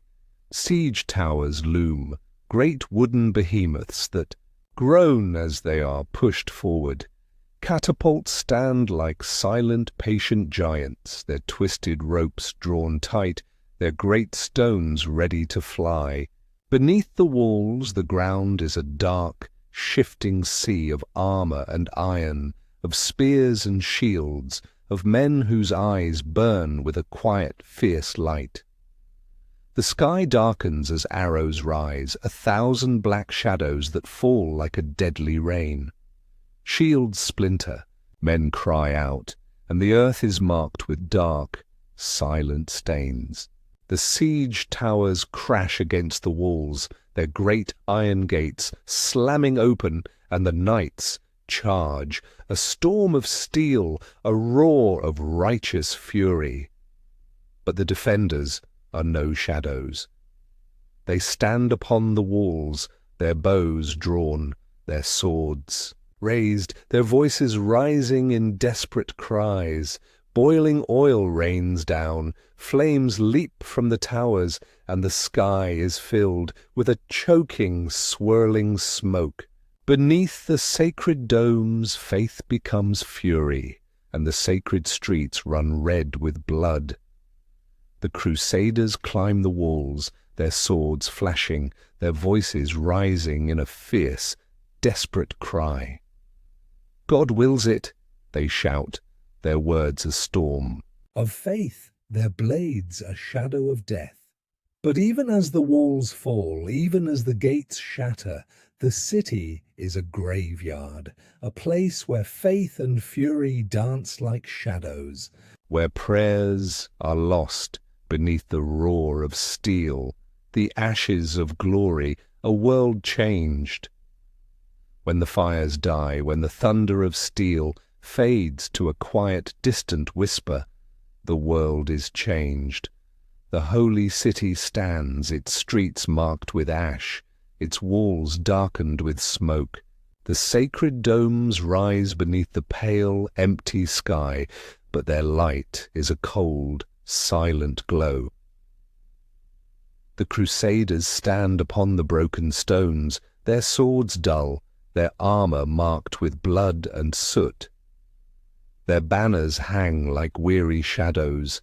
Their voices are whispers of weariness. Some kneel in quiet prayer, their hands clasped, their eyes lifted to the heavens. Others weep, their faces buried in their hands, their hearts heavy with sorrow. For some there is glory, a city taken, a sacred land reclaimed. For others there is only a quiet, aching emptiness. The dream of light has become a shadow, the promise of salvation a whisper lost in the smoke, and beyond the sacred walls the world is forever changed. The roads that carried the crusaders now carry merchants, their wagons filled with silks and spices, their voices speaking of gold and silver. Castles rise along the empty plains, their towers watching over the quiet, shadowed fields. Kingdoms are born, crowns rise and fall, but the shadow of the holy war lingers. The fires of faith have burned bright, but in their ashes there is a quiet, lingering darkness. A world touched by light, but also by shadow. A world where faith is a flame, but where even the brightest fire can cast the deepest shadow. This is the world of the Crusades, a world of faith and fury, of light and shadow, of dreams that burn like fire and leave behind only ashes, a world where faith becomes a sword, where hope is a whispered prayer, and where the sacred is a place of both light and darkness. Chapter 11. The Mysteries of the Night Sky. In the quiet darkness of the medieval night, where the world is painted in shades of silver and shadow, the sky is a vast silent ocean. Above the silent fields, above the shadowed forests and the sleeping villages, the stars shimmer like 1,000 distant lanterns, their pale light scattered across the velvet black. But for those who look up, for those who stand beneath the cold, silent glow, the stars are more than mere lights. They are whispers of fate, signs of destiny, silent messengers of the heavens. A comet appears in the sky, a long silver streak that cuts through the darkness, its tail shimmering like a ghostly flame. The villagers gather beneath the open sky, their faces pale, their eyes wide with fear and wonder. Mothers clutch their children, old men murmur quiet prayers, and the priest raises his hands to the heavens, his voice a trembling plea. For them, the comet is not just a streak of light. It is a warning, a whispered promise of misfortune. In the grand halls of the castle, the king stands upon the balcony, his gaze fixed upon the sky. His hands rest upon the cold, stone railing, but his heart is a quiet, steady storm. His advisers whisper of curses, of omens, of kingdoms that fell beneath the shadow of the comet's light. A war is brewing on the distant horizon, and the comet is a silent witness, a silver blade that hangs above the world. But the stars are not always a shadow. Sometimes they are a quiet comfort, a soft, shimmering promise of hope. Beneath the cold, dark sky, a young girl stands beside the river, her eyes bright, her lips moving in a whispered prayer. She wishes upon a falling star, a tiny, bright flame that dances across the darkness, its light fading like a quiet dream. And for those who watch, who whisper beneath the starlit sky, the heavens are a silent mirror, a place where hope and fear dance like shadows, where destiny shines like a distant, silent light. Celestial maps, navigators of the unknown, but for some, the stars are more than just omens. They are guides, silent beacons that light the way through the darkness. In the quiet, shadowed halls of ancient monasteries, beneath the soft glow of flickering candles, monks trace the heavens with patient, careful hands. Quills scratch upon parchment, tracing the lines of constellations, marking the silent dance of the stars. Their faces are calm, their eyes steady, but within their hearts burns a quiet, endless wonder. For the monks, the sky is a book, a vast, ancient manuscript written in silver light. Each star is a word, each constellation a sentence, a quiet poem that whispers of the mysteries of creation. They name the stars the Great Bear, with its broad, sweeping curve, the bright, watchful eye of the North Star, the delicate, dancing wings of the Pleiades. They map the heavens, their charts a silent guide for those who wander beneath the endless night. And beyond the quiet cloisters, where the sea meets the sky, the sailors whisper to the stars. They stand upon the decks of great, creaking ships, their faces touched by the cold, salty wind, their hands resting upon the ship's wheel. Beneath the wide, endless sky, they steer by the light of the stars, their eyes fixed upon the North Star, their hearts steady with quiet faith. For them, the stars are a promise, a light that leads them through the darkness, a silent guide upon the vast, shadowed sea.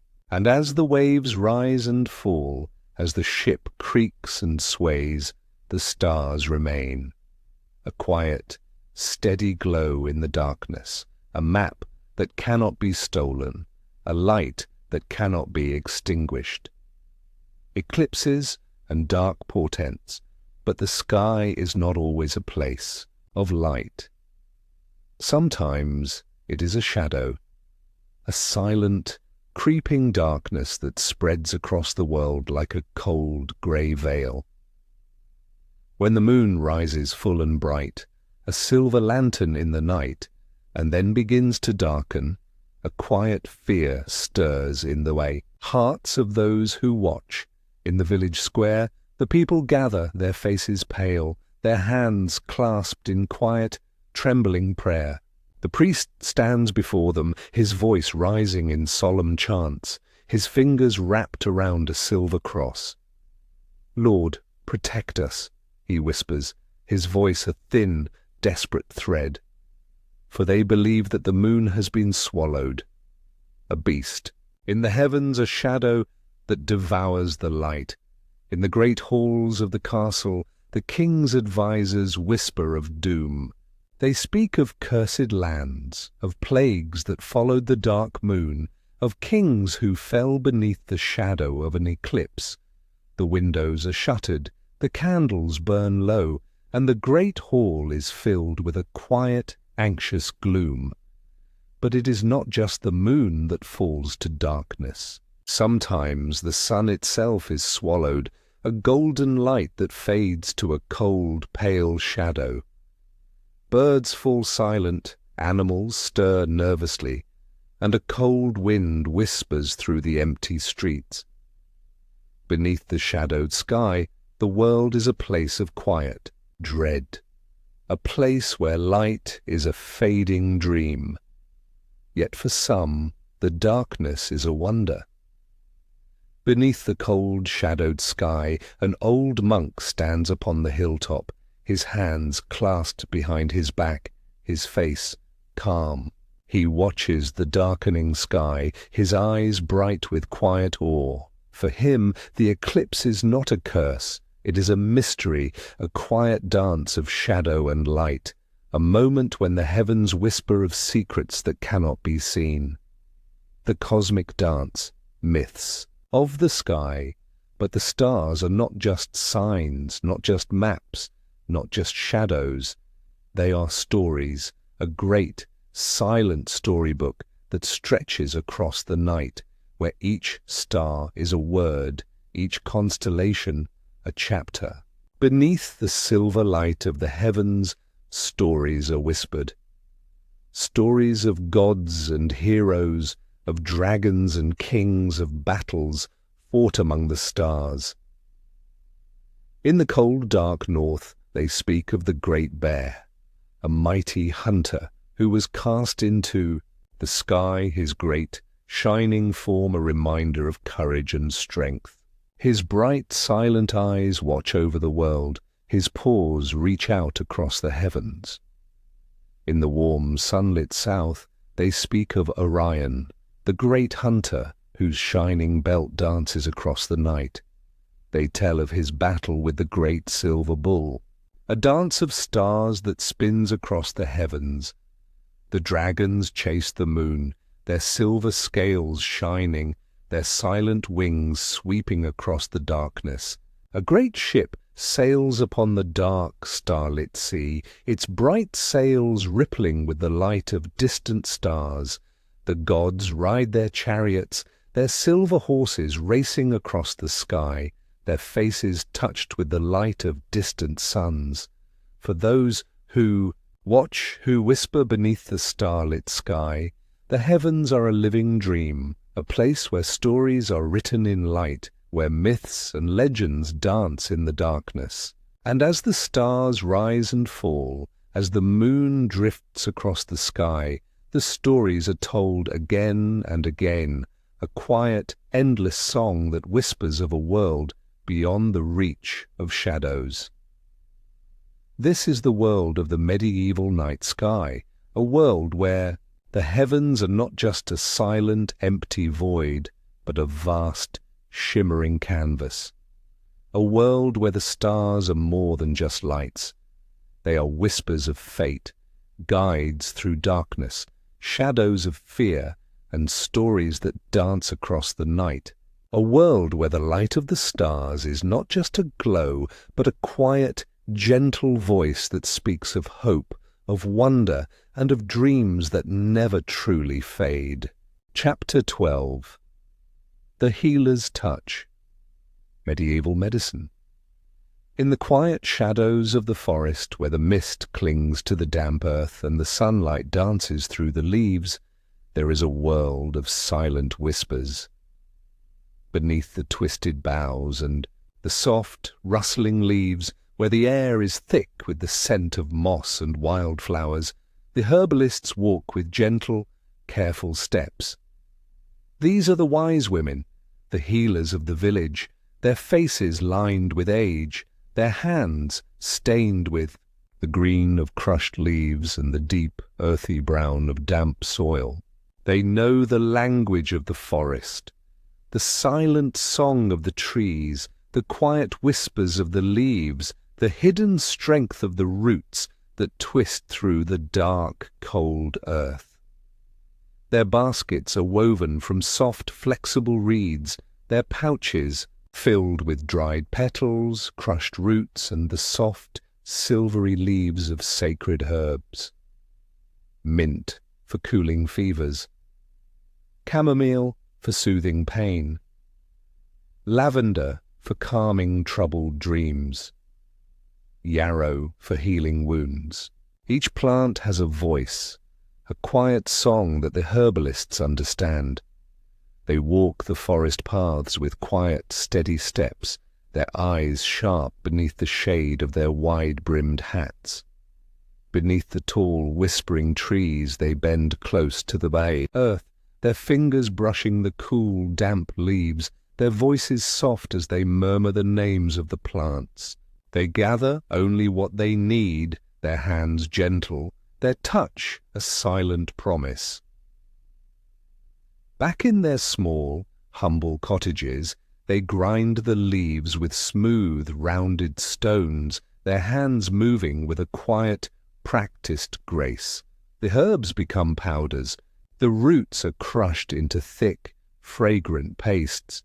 With careful hands they mix honey with the bitter leaves, wrap crushed herbs in clean cloths, and brew thick, steaming teas that rise with a soothing, fragrant mist.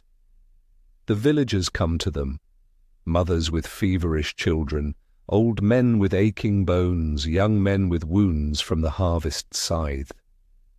The herbalists whisper soft words, their hands light, their touch gentle.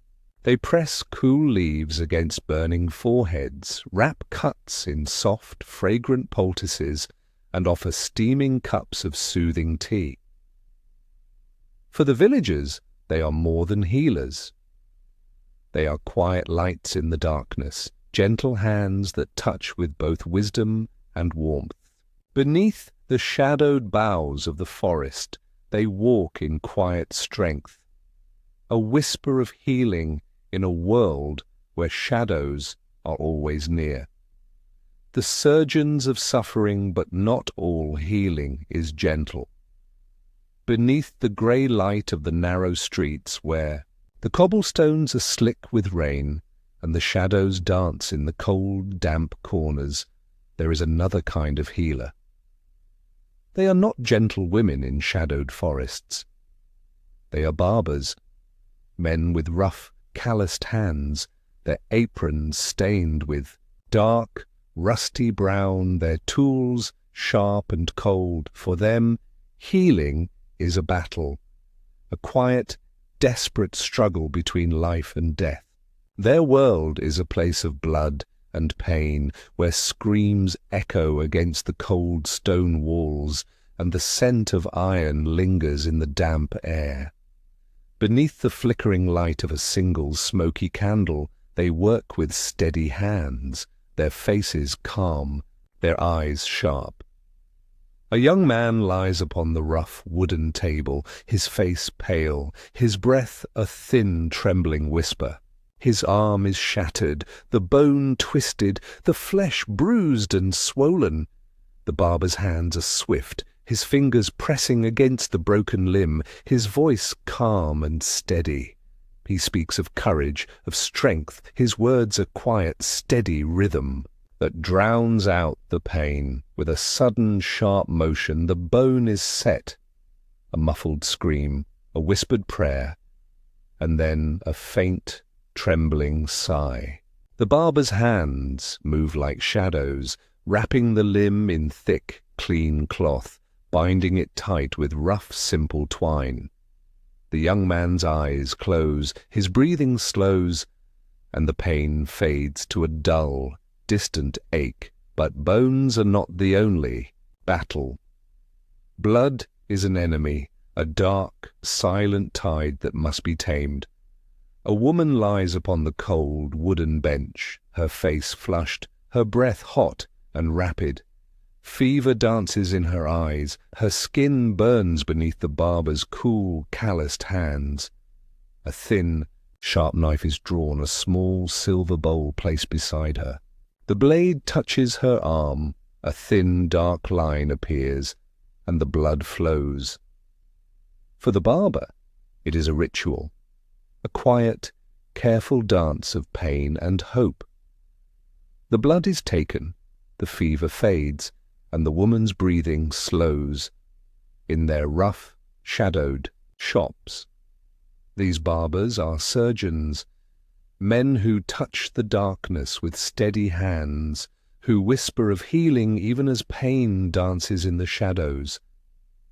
For them, healing is not a gentle touch. It is a quiet, patient battle, a dance with death beneath the cold, flickering light. The plague doctor's mask, but there is another healer, a figure that walks in shadow, a figure cloaked in black whose face is hidden behind a mask of pale, cold white. The mask is a terrible thing, long and pointed like the beak of a great dark bird. The eyes are wide, empty circles of glass, cold and lifeless. This is the plague doctor, a ghostly figure that walks the streets when death is near. In the narrow, twisting lanes of the city, where the houses lean close and the windows are shuttered, the plague doctor moves like a silent shadow.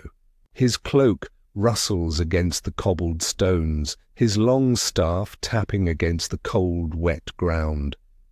Beneath the great beaked mask there is a faint, sweet scent, a mixture of herbs and flowers stuffed within the beak, a desperate charm against the poisoned air.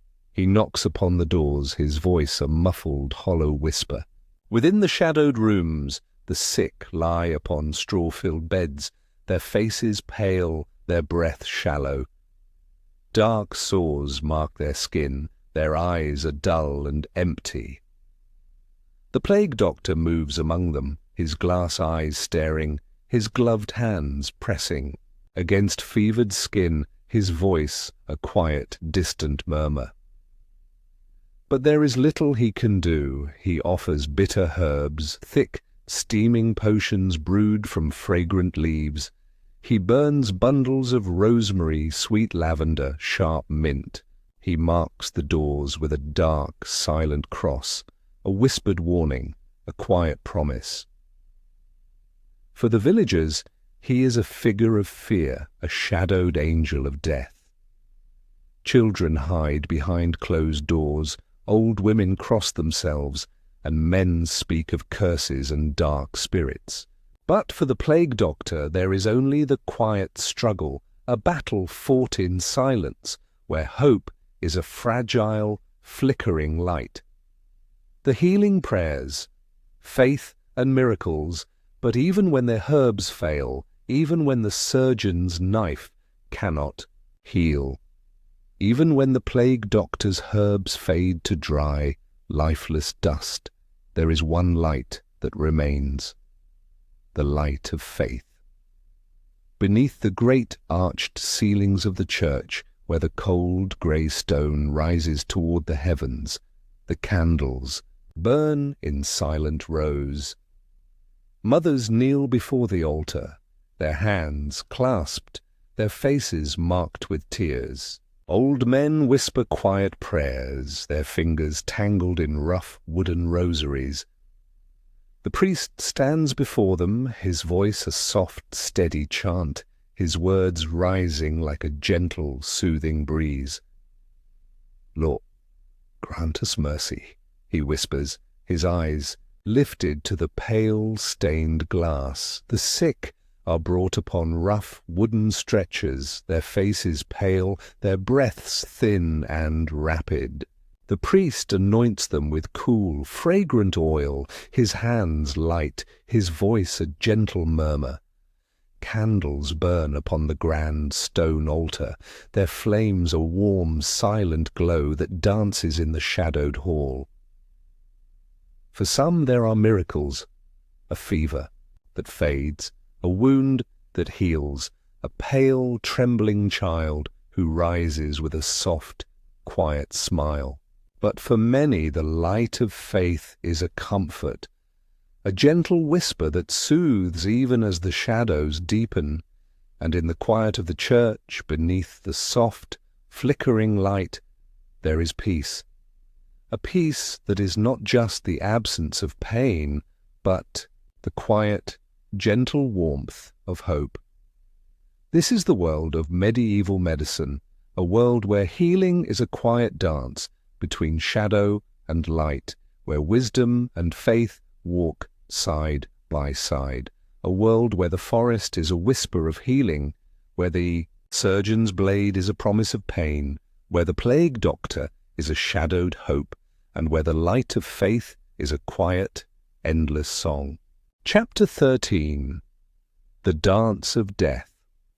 Feasts and Famines. In the grand halls of the castle, beneath the glow of golden chandeliers, a feast is born. Long tables stretch beneath the high arched ceilings, their surfaces hidden beneath a tapestry of silver platters, golden goblets, and woven cloths of emerald and scarlet. The air is thick with the rich, warm aroma of roasted meats, tender venison glazed with honey, plump chickens seasoned with fragrant herbs, and thick, steaming cuts of pork, their crackling skin glistening beneath the flickering candlelight. Servants move like shadows, their hands steady, their faces calm. They carry great silver trays, their polished surfaces shimmering with the light of 100 candles.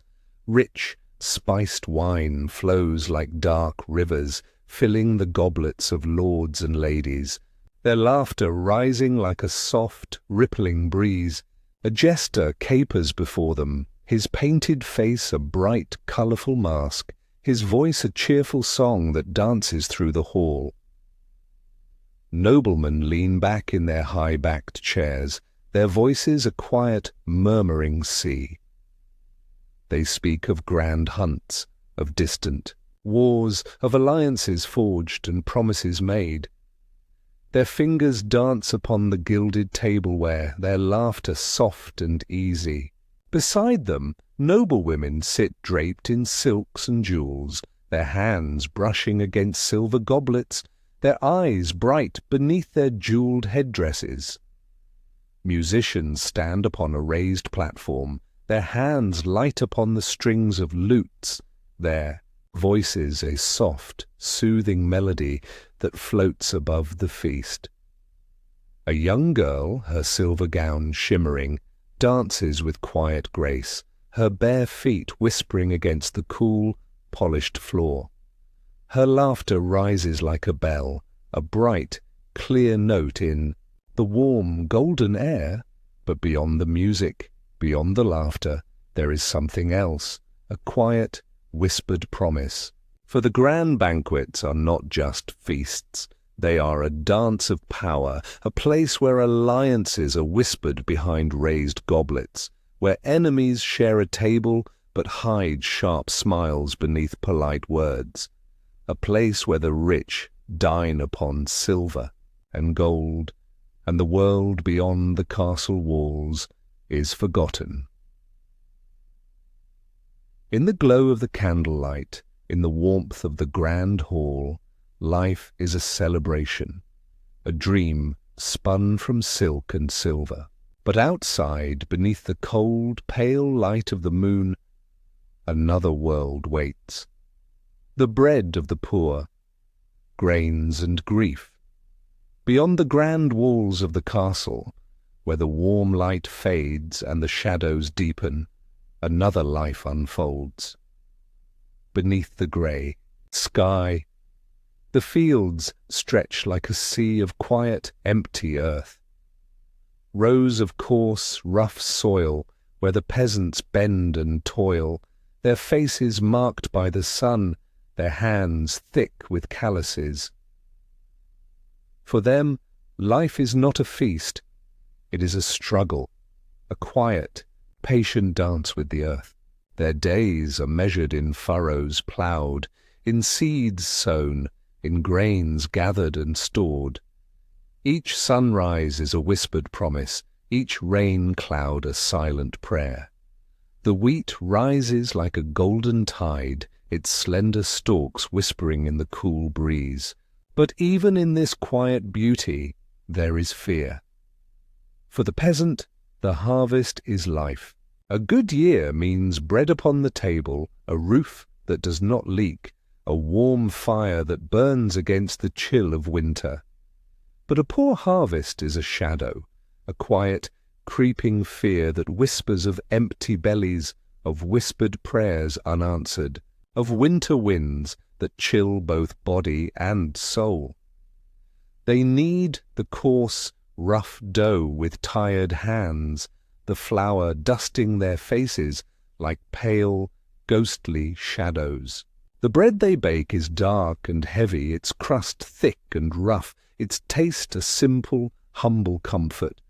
But for the peasant it is a treasure, a symbol of hope, of survival, of quiet courage in the face of the cold, hungry night.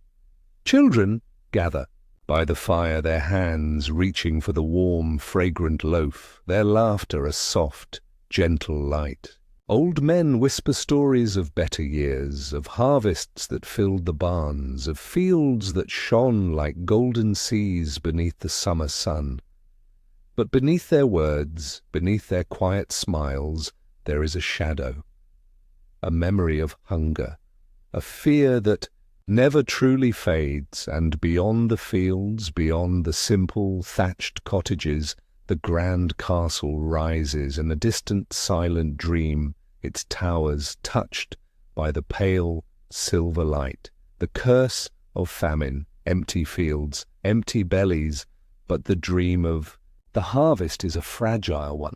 Beneath the wide grey sky, where the wind whispers cold and cruel, the fields lie barren.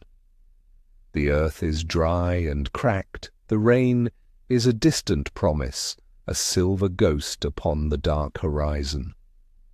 The crops wither, their leaves twisted and pale, their roots dry and brittle. The village is a place of quiet, empty faces. Mothers cradle thin, silent children, their cheeks pale, their eyes dark and hollow. Old men sit beside the cold, empty hearths, their hands trembling, their whispers soft and broken. In the shadowed lanes, dogs search for scraps, their thin bodies little more than shadows, their hungry eyes pale and empty. Bread becomes a treasure, a hard, dark loaf that is shared in thin, careful slices. Each crumb is a quiet prayer, each bite a whispered promise. Water is drawn from the cold, deep well, its dark surface a silent, still mirror. But even the water tastes of dust, its cool touch a fading comfort. The church bells toll in the quiet air, their solemn chimes a song of sorrow. The priest stands before the grey, silent faces, his voice a quiet, trembling prayer. "Lord, grant us mercy," he whispers, his eyes lifted to the pale, empty sky. But the heavens are silent, and the cold wind carries only the quiet, empty sigh of the withered fields. And beyond the village, the grand castle rises, its towers bright with light, its banners dancing in the breeze, a place where the tables groan beneath the weight of golden platters, where laughter dances in the warm golden air. But here, beneath the shadowed sky, the world is a place of quiet hunger, of whispered prayers, of empty, waiting eyes. The Last Supper, a king's feast, a peasant's grave. But even as the peasants whisper of hunger, even as the fields wither, beneath the cold grey sky, the grand halls of the castle remain a place of light. The tables stretch beneath the glow of 100 candles, the silver platters shimmer, and the goblets are filled with rich red wine. The laughter rises like a warm golden breeze, the music dances like a quiet silver dream. The king sits at the head of the great table, his face marked with a quiet, gentle smile. His voice is strong, his words are cheerful, his laughter warm and bright. Around him the nobles lean close, their eyes bright, their voices a soft, rippling sea. The feast is a celebration, a dance of silver and gold, a song of joy beneath the glow of the grand chandeliers. But beyond the walls, beneath the pale, empty sky, the village waits in shadow. The peasants gather by the cold, empty hearths, their hands reaching for thin, stale crusts, their eyes filled with quiet, empty sorrow. The children sit in silence, their cheeks pale, their hands cold. The old men whisper stories, but even their voices are thin, a quiet, fading murmur. For the king, the feast is a dream of light. For the peasant, life is a quiet, patient shadow. And in the space between them there is a silence that speaks of hunger, of sorrow, of a world where light and shadow walk side by side. But even in the darkness, even in the shadowed lanes, there is a quiet strength. A mother breaks the last crust of bread and gives it to her child, A young man shares his thin, watery soup with his neighbor. And as the pale moon rises above the dark, quiet fields, the light of a small, flickering fire dances in the cold, empty night. This is the world of feasts and famines, a world where the grand halls shine with silver and laughter, while the fields whisper of hunger and sorrow. A world where life is a dance, where joy and sorrow walk side by side, where the light of a grand banquet is a shadow upon the starving fields. A world where even in the darkness a quiet strength rises, a whisper of hope in the cold, silent night. Chapter 14. The Songs of the Minstrels. In the quiet mist of dawn, where the fields shimmer beneath a silver mist, a soft, distant sound rises, the gentle strum of a lute, its notes a whisper upon the cool morning air. Beneath the pale grey sky, where the winding dirt road twists between the shadowed trees, a figure walks with slow, steady steps. A cloak of deep forest green wraps around his shoulders, his wide-brimmed hat tilts low over his weathered face, and a lute rests upon his back, its strings catching the soft light. He is a minstrel, a wandering bard, a teller of tales, a singer of dreams. His voice is a quiet, gentle melody, his words a song that dances upon the breeze. From village to village, from crowded markets to quiet, mist-shrouded meadows he walks. His voice rises like a soft, rippling breeze. His stories are light that touches the hearts of those who listen. At the edge of a quiet village, children gather, their eyes wide, their faces touched with soft, glowing wonder. Mothers lean against doorways, their hands still dusted with flour, their lips touched with quiet smiles.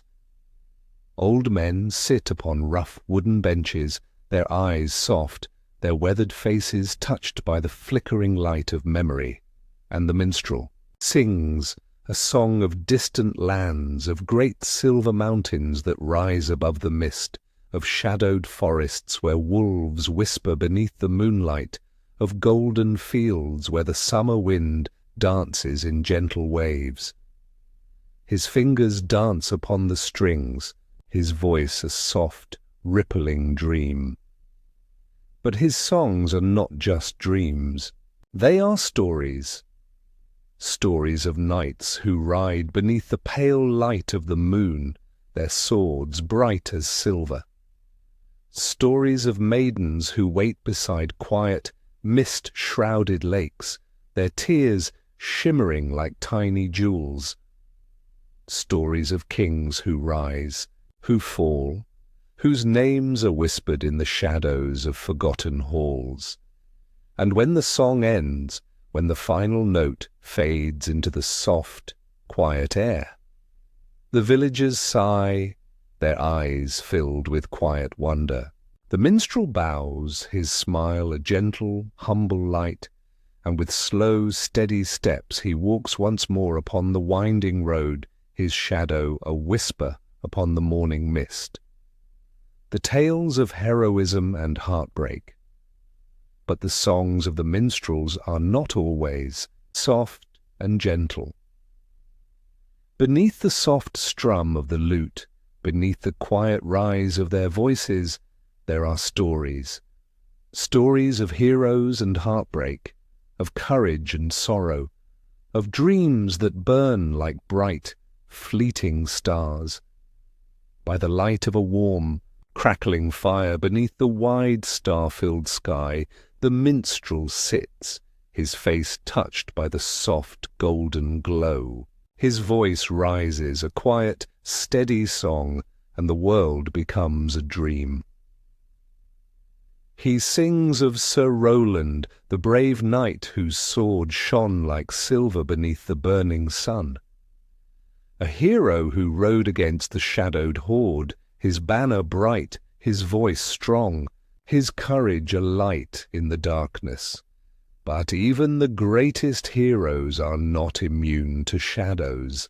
Sir Roland's strength becomes his pride, his courage becomes a quiet, patient sorrow, and beneath the shadowed mountains he falls, his sword broken, his voice a fading whisper.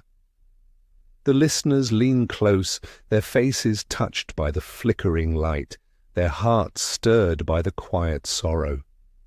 And then the minstrel sings of Eleanor, the maiden whose love was a light that burned against the shadow. She waits beside the cold, mist-shrouded lake, her tears falling like silver rain, her voice a soft, trembling prayer. Her knight does not return, his voice is lost, his face a fading shadow, but still she waits, her love a quiet, gentle flame that never truly dies. The women's eyes glisten with quiet tears, their fingers brushing against the rough cloth of their aprons. Even the men sit in silence, their eyes fixed upon the flickering fire, their hearts touched by the soft, whispered sorrow. For the minstrel's songs are not just words, they are mirrors.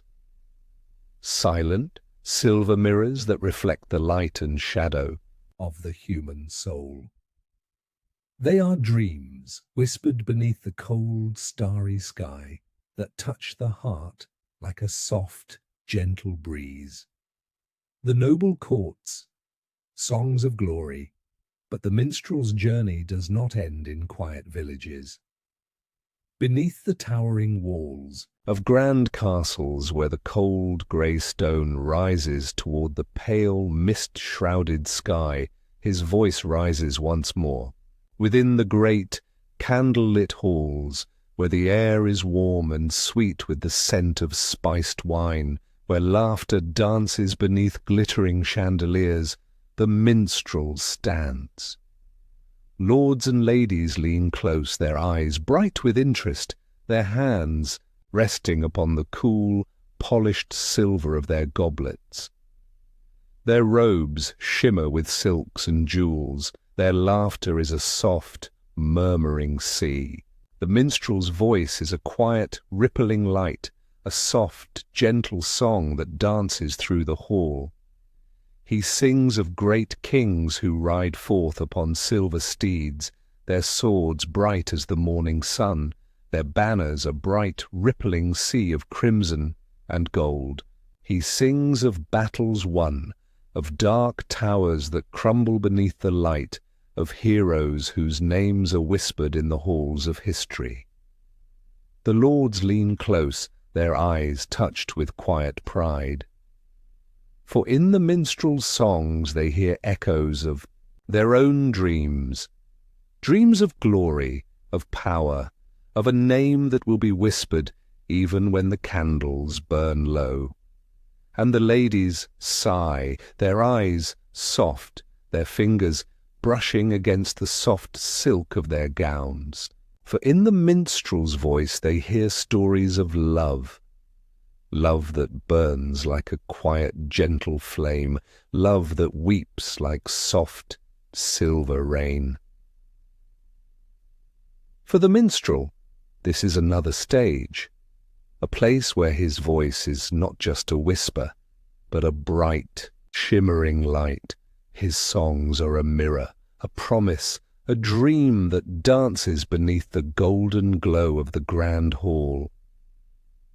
But even here, beneath the warm, glittering light, the songs are more than just dreams. They are memories, shadows of heroes whose voices have faded, whispers of loves that burned and vanished like silver mist. The silence of forgotten songs, but even the brightest song must end, beneath the wide grey sky where the cold wind whispers. Across the dark, empty fields, the minstrel walks once more. His steps are slow, his shadow a quiet, lonely whisper upon the winding road.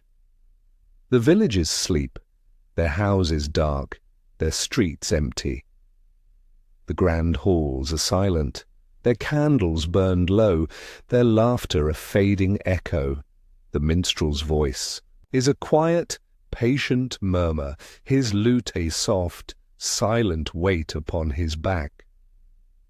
For every song that is sung, there are 100 that are forgotten, heroes whose names are lost to the shadows, lovers whose whispered promises fade like pale mist. A tale that is sung beneath the warm, crackling fire is a dream that lingers for a moment, then fades to silence. But even in the silence, the songs are not truly lost. For those who listened, for those whose hearts were touched by the quiet, gentle voice, the songs live on. In the quiet moments of the night, beneath the soft silver light of the moon, a mother hums the minstrel's song as she cradles her child. An old man whispers the tale of Sir Roland, his voice a soft, trembling murmur. A young girl stands beside the lake, her tears touched with quiet, silver light.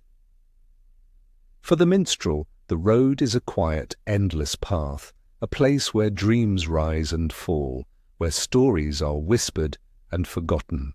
But in the hearts of those who listen, his voice is a gentle flame, a light that dances beneath the pale starry sky.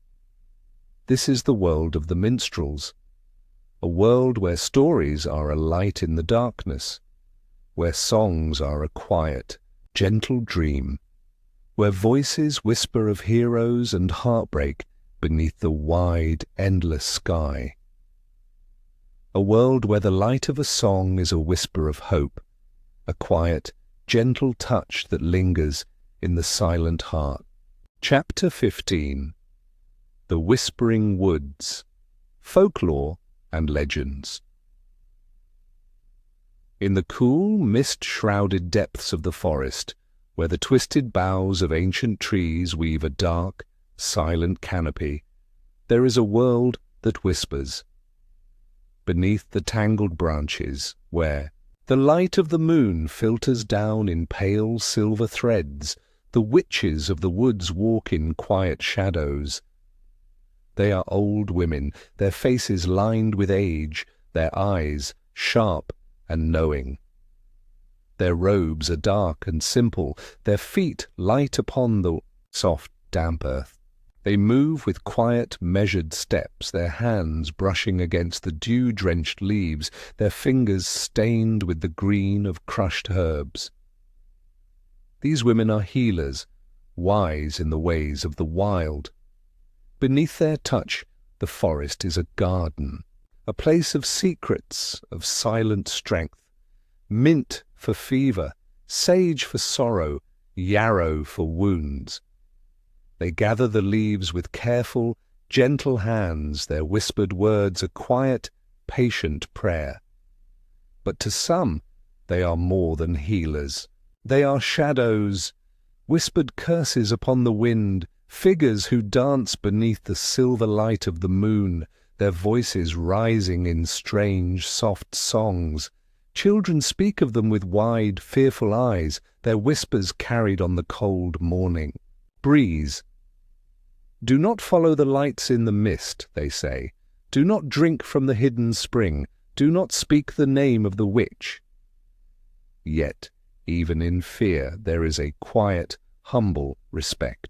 For when sickness rises in the village, when the fever burns with a fierce, pale fire, when the wounds fester and the herbs of the village healers turn to dust, the mothers whisper of the witch. And in the quiet, shadowed hours before dawn, they come to the forest, their steps light, their hands trembling, their voices soft and pleading. The witch's hut is a simple place, a small, weathered cottage draped in shadow. The door opens, a pale, wrinkled face appears, and the air is thick with the scent of herbs, of old wood, of smoke and earth. A whispered plea, a soft, gentle smile, and the witch's hands move with quiet grace.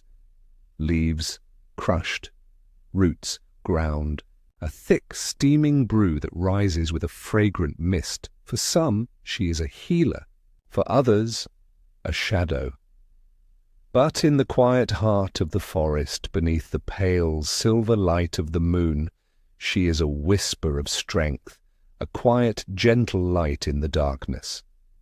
The fair folk. Mischief and mystery, the witches are not the only shadows that dance beneath the whispering trees. There are other lights, tiny, flickering flames that rise and fall like silent, golden stars. They dance in the mist, their glow a soft, trembling shimmer that drifts between the twisted boughs, that rises above the silver ripples of the forest streams. These are the fair folk, the fairies, the whispering shadows, the tricksters of the wild. They are never truly seen, but always felt. A quiet, silvery laugh that echoes in the mist, a soft, warm breeze that brushes against the cheek, a faint, sweet scent that lingers in the cool, damp air. They are as old as the forest, as silent as the mist, as bright and swift as the morning dew. In the quiet villages, the old women whisper of them with trembling hands, their fingers drawing soft, careful symbols upon the rough wooden door frames. Children leave small, sweet cakes beside the mossy stones, bright silver coins beneath the shadowed oaks. For the fair folk are fickle, gentle as a breeze, fierce as a storm. They bring gifts, a silver ring that shimmers with pale cold. Light, a tiny golden acorn that sings with a quiet, sweet melody. But their gifts are a double-edged sword. For those who take the gifts without thanks, for those who whisper of curses, the fair folk are shadows, a stolen child, a broken plough, a sudden fierce storm that rises beneath the clear blue sky. Yet even in fear there is wonder. For in the soft, misty light of dawn, where the dew glistens like silver and the leaves dance with a quiet, whispered breeze, there is magic. Tiny, delicate footprints upon the damp earth, a bright, golden leaf that falls in the still, silent air, a soft, silvery laugh that rises and fades like a dream. And those who wander beneath the whispering trees, who stand beside the silver, rippling streams, who listen to the soft, trembling breeze, know that they are never truly alone. The fair folk are there. A whisper, a shadow, a dream that dances upon the mist. The cursed springs, waters of fate, but not all the magic of the forest is light. Beneath the dark, twisted boughs in the shadowed glens where the sunlight fades, to a pale silver mist there are springs, quiet, rippling pools that shimmer like polished glass. The water is clear and cold, its surface smooth and silent, a mirror that reflects the dark, whispering trees. To some, the springs are a gift, a place where the water is sweet, where the touch of the cool, clear liquid is a gentle blessing. Mothers bring their children, their small, trembling hands, dipping into the cold, silver ripples. Old men drink with quiet, hopeful eyes, their wrinkled hands cupping the cold, clear water. But to others, the springs are a shadow. For beneath the rippling surface there is a whisper, a quiet, distant voice that rises and falls like a fading dream. Some say the springs are cursed, touched by ancient magic, whispered over by the fair folk, a gift that brings more than just a cool, gentle touch. A young man drinks from the silver spring, his heart filled with quiet hope. But the next day his voice is gone, a silent, empty whisper that falls upon deaf ears. A mother draws the cool water for her feverish child, but the child's breath fades, his face pale and still. In the villages, the old women speak of the cursed springs with quiet, trembling voices. "Do not drink," they whisper. "Do not touch. The water is sweet, but the shadow is sweeter." But still, in the quiet heart of the forest, the springs ripple. A soft, silver shimmer that dances beneath the whispering trees, a quiet, distant promise that is both a gift and a curse. The legends of lost kings, but beyond the witches, beyond the fairies, beyond the silent, cursed springs, there are older shadows, shadows that lie beneath the earth, beneath the crumbling stones of ancient castles, beneath the silent, mist-shrouded barrows. These are the legends of the lost kings, ancient lords who sleep beneath the cold, silent earth, their names whispered in quiet, trembling voices. In the shadowed halls of crumbling castles, where the ivy weaves through the broken stones, where the cold wind whispers through the shattered windows, the stories rise like soft, gentle songs. They speak of kings who ruled in ages past, men whose swords shone like silver, whose crowns glimmered with gold, whose voices were strong as thunder. But even the greatest kings fall. Beneath the pale silver light of the moon, their banners crumble, their crowns fall, their swords rust beneath the cold, damp earth. Yet their stories do not die. They lie beneath the silent barrows, beneath the ancient weathered stones, their names whispered in the quiet, trembling air.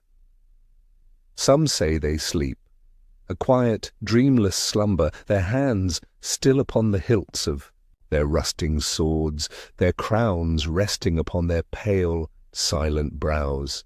They wait, the stories say, Tiri, wait for the day when the darkness rises, when the world calls for heroes once more, and when that day comes they will rise, their swords bright, their voices strong, their shadows a light that dances beneath the pale silver sky.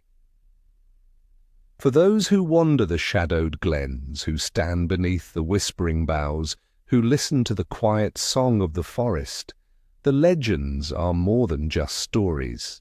They are whispers of a world that is never truly lost, a world where shadows and light dance together, where even the darkest night is touched by the soft, silver glow of forgotten dreams. This is the world of the whispering woods, a world where the shadows dance, where the light is a quiet silver dream, where the trees whisper of ancient stories, a world where witches gather herbs beneath the moon, where fairies dance in the mist, where cursed springs ripple with silent magic, and where lost kings dream beneath the cold, silent earth. A world where the darkness is never truly empty, and the light is a gentle, whispered promise. Chapter 16. The Silent Cloisters, Monks, Manuscripts and Mysteries. In the cool, shadowed halls of the monastery, where the light of dawn spills like pale golden mist through the tall arched windows, the monks rise in quiet, patient silence.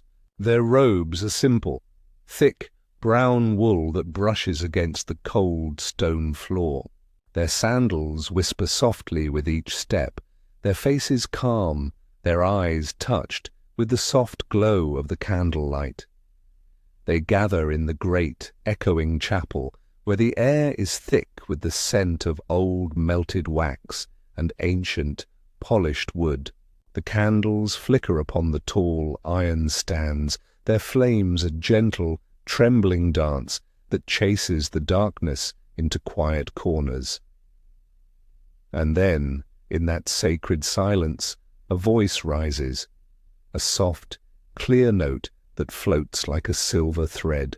Another voice joins, and another, and soon the chapel is filled with a quiet, sacred song. The chant is a gentle, rippling wave, a hymn that rises and falls, that dances like mist beneath the high, vaulted ceiling. The monks sing with eyes closed, their hands clasped before them, their faces calm and still. Their voices are a quiet, patient light, a whisper of faith that touches the cold, silent stones. For them this is not just a song, it is a prayer, a promise, a quiet, endless journey that rises with the dawn, that fades with the soft, silver light of twilight. Their days are measured in this sacred rhythm, the gentle call of the bells, the quiet whisper of the chant, the soft, warm light of the chapel. When the song fades, they walk with silent steps along the shadowed halls, their hands brushing against the cold, worn stone.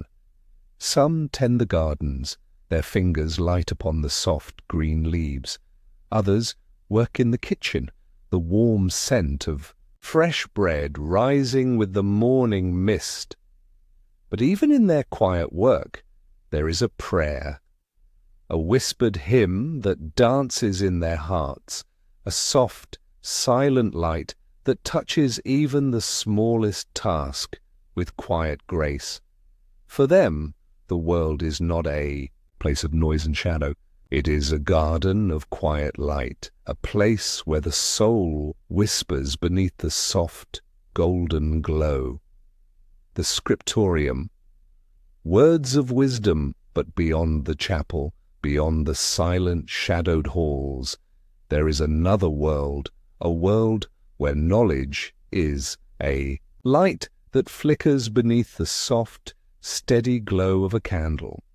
This is the scriptorium, a place of quiet wisdom, a place where time is a gentle, steady whisper, where knowledge is preserved one letter at a time. In the small, narrow cells, where the light of the narrow windows casts pale golden bars upon the cold stone floor, the monks sit. Their robes are thick and warm, their fingers stained with dark black ink. A quill rests lightly between their fingers, its sharp, delicate tip dancing across the pale, smooth surface of the parchment. With each careful stroke, a letter is born, a tiny, delicate shape that blooms like a dark, silent flower. The monks write with slow, steady hands, their faces calm, their eyes sharp and focused. Beneath their touch, the blank parchment becomes a garden of words, a place where the wisdom of ancient poets, the teachings of sacred scriptures, the silent whispers of ancient philosophers are captured in delicate black ink. They write not just with their hands, but with their hearts, for each word is a prayer, each letter a promise. They do not rush, they do not falter. The world outside is a distant shadow. The sound of the wind is a soft, gentle whisper. But here, in this quiet, shadowed cell, the light of knowledge burns like a quiet, endless flame. Some write in Latin, their quills tracing the sacred hymns of the Church. Others copy the works of ancient scholars, their fingers careful, their letters clear and sharp. And in the margins, tiny, delicate images bloom. Bright, golden leaves that twist like vines, soft silver birds that sing in silent flight, quiet, gentle saints whose faces glow with a soft, holy light. For the monks, this is not just a task.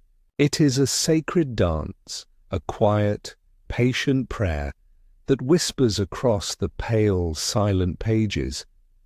The forbidden texts, secrets, and censorship, but not all the words within the monastery are sacred.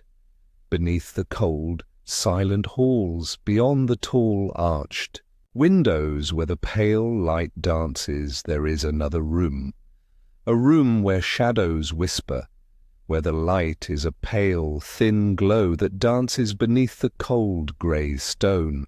This is the library, a place of knowledge, but also a place of shadows.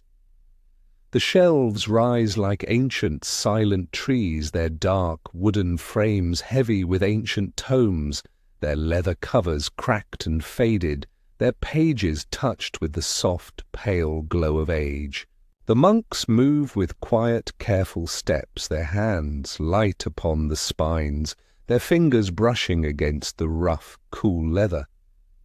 But some books are hidden, locked within dark, iron chests, their pages sealed with faded, crumbling ribbons. These are the forbidden texts, books that whisper of ancient magic, that speak of heresies, that sing of a world beyond the quiet light of faith. The monks whisper of them with quiet, trembling voices, the tales of ancient gods, of spells that twist the air, of potions that grant youth and strength. The secrets of ancient philosophers whose words dance like shadowed dreams, whose thoughts are a quiet, patient storm. Yet even in the shadows, the monks are guardians. They keep the books hidden, locked away, their secrets whispered but never touched. For them, the light is a sacred promise, a quiet, steady flame that must never be touched by the dark, flickering shadows. But even so, the forbidden books remain, a quiet, silent shadow that whispers in the cold, shadowed halls, a secret that lingers like a quiet, distant dream, the garden of peace, the monastery's heart. But beyond the silent halls, beyond the shadowed cells, there is a place where the light dances like a soft, gentle song. This is the garden, a place where the air is filled with the soft, sweet scent of flowers, where the sunlight dances like silver mist upon the green, whispering leaves. The monks walk with quiet, patient steps, their hands light upon the soft, green leaves, their faces calm, their eyes touched with quiet, gentle smiles. They plant herbs, mint, lavender, rosemary, their cool, fragrant leaves dancing beneath the soft, warm breeze. Beneath the tall, swaying boughs the birds sing, their bright, cheerful songs a light that dances upon the cool, fresh air. This is the heart of the monastery, a place where silence is not a shadow, but a gentle, soothing light. The monks sit beneath the shade of the tall, whispering trees, their fingers brushing against the soft green grass. Some read, their eyes drifting across the quiet, pale pages. Others sit in silent prayer, their hands clasped, their eyes closed, their faces touched with a quiet, gentle peace. For them, the garden is more than just a place of rest. It is a whisper of paradise, a quiet, gentle dream that dances beneath the soft silver light. The wind is a cool, gentle touch, the sunlight a warm, golden kiss, and even as the day fades, even as the soft, silver light of twilight dances upon the cool, green leaves, the peace remains. A soft, quiet glow that lingers even in the shadowed halls. This is the world of the silent cloisters, a world where the shadows dance in quiet prayer, where the light is a soft, golden glow, where the silence is a gentle, whispered song. A world where knowledge is a quiet, patient light, where secrets are whispered but never touched, and where peace is a soft, silver dream that dances beneath the whispering leaves. Chapter 17. The Guild Halls, Masters of Craft. In the heart of the medieval city, where cobbled streets wind like forgotten secrets, a forge roars with life. Its fierce glow spills out into the narrow alleyways where shadows flicker like restless spirits. Inside the blacksmith's world is a realm of fire and iron, a place where dreams are not whispered, but hammered into existence. The blacksmith stands, a figure wreathed in heat and shadow, his face streaked with soot and sweat. His hammer rises and falls in a rhythmic dance, each strike a song of strength. Sparks burst from the anvil, scattering like wayward stars, tiny embers that briefly defy the darkness before fading into the cold air. The scent of molten metal mingles with the acrid smell of burning coals, a fragrance both fierce and ancient. The firelight reveals the shapes of swords, their blades gleaming with a silver sheen, curved and straight, destined for the hands of warriors and knights. Horseshoes rest in neat rows, their curved iron promising the strength of tireless steeds. And there, hanging from iron hooks, are pieces of armor, breastplates that will guard the hearts of soldiers, helmets that will hide fear beneath metal visors. But for the blacksmith, each creation is more than just iron and sweat. Each blade carries the hope of a young squire dreaming of knighthood, each horseshoe a promise of safe journeys for merchants who wander distant lands. With each hammer blow he is not just a craftsman, but a silent weaver of fates. The roar of the forge is a hymn, and he its high priest. Yet beyond the fire, beyond the anvil, there is something softer, a quiet dream. The blacksmith knows that in his hands lies the power to create not just tools, but legends. And so he works, the hammer's song rising and falling, a heartbeat within the glowing dark, the stone masters. Builders of cathedrals beneath a sky of pale grey, where the mist clings to the world like a whispered prayer. The masons toil. They are the silent architects of faith, their chisels dancing against the rough, stubborn stone. High above them, the spires of a grand cathedral reach for the heavens, their jagged silhouettes piercing the mist like ancient spears. Each stone they carve is a verse, a whisper of devotion etched in cold, unyielding granite. The walls rise, block upon block, their weight pressing down like the burden of centuries. Yet the masons work with patience, their hands steady, their eyes filled with the quiet light of purpose. For they know that each strike of the chisel is not just an act of labor, but a prayer carved in stone. Their tools sing a quiet song, the gentle scrape of metal against rock, the soft thud of mallets striking chisels, the sigh of dust falling like ancient whispers. Faces emerge from the stone, saints and angels with serene, watchful eyes, their gazes fixed upon the heavens they were born to honor. In this world of dust and divine ambition, the masons are both humble servants and silent poets. They build, not for kings, but for the souls who will one day kneel beneath these vast arches, their whispered prayers rising like mist to touch the sky. Yet the masons remain unknown, their names forgotten even as their works rise toward the heavens. In the shadows of the soaring spires they carve their stories, their hopes, their faith, and in the stones they leave behind, their spirits live forever. The merchants of fortune, beyond the walls of the bustling city, where the cobbled streets give way to the endless horizon, the merchants travel. They are the wanderers of the world, their dreams as vast as the deserts they cross, their fortunes tied to the wind and the sea.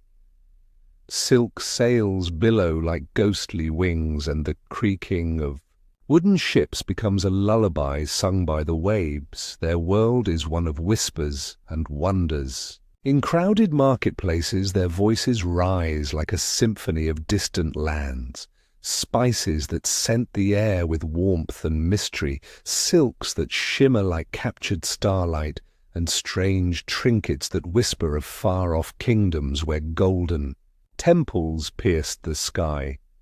The merchants are not mere traders, they are storytellers.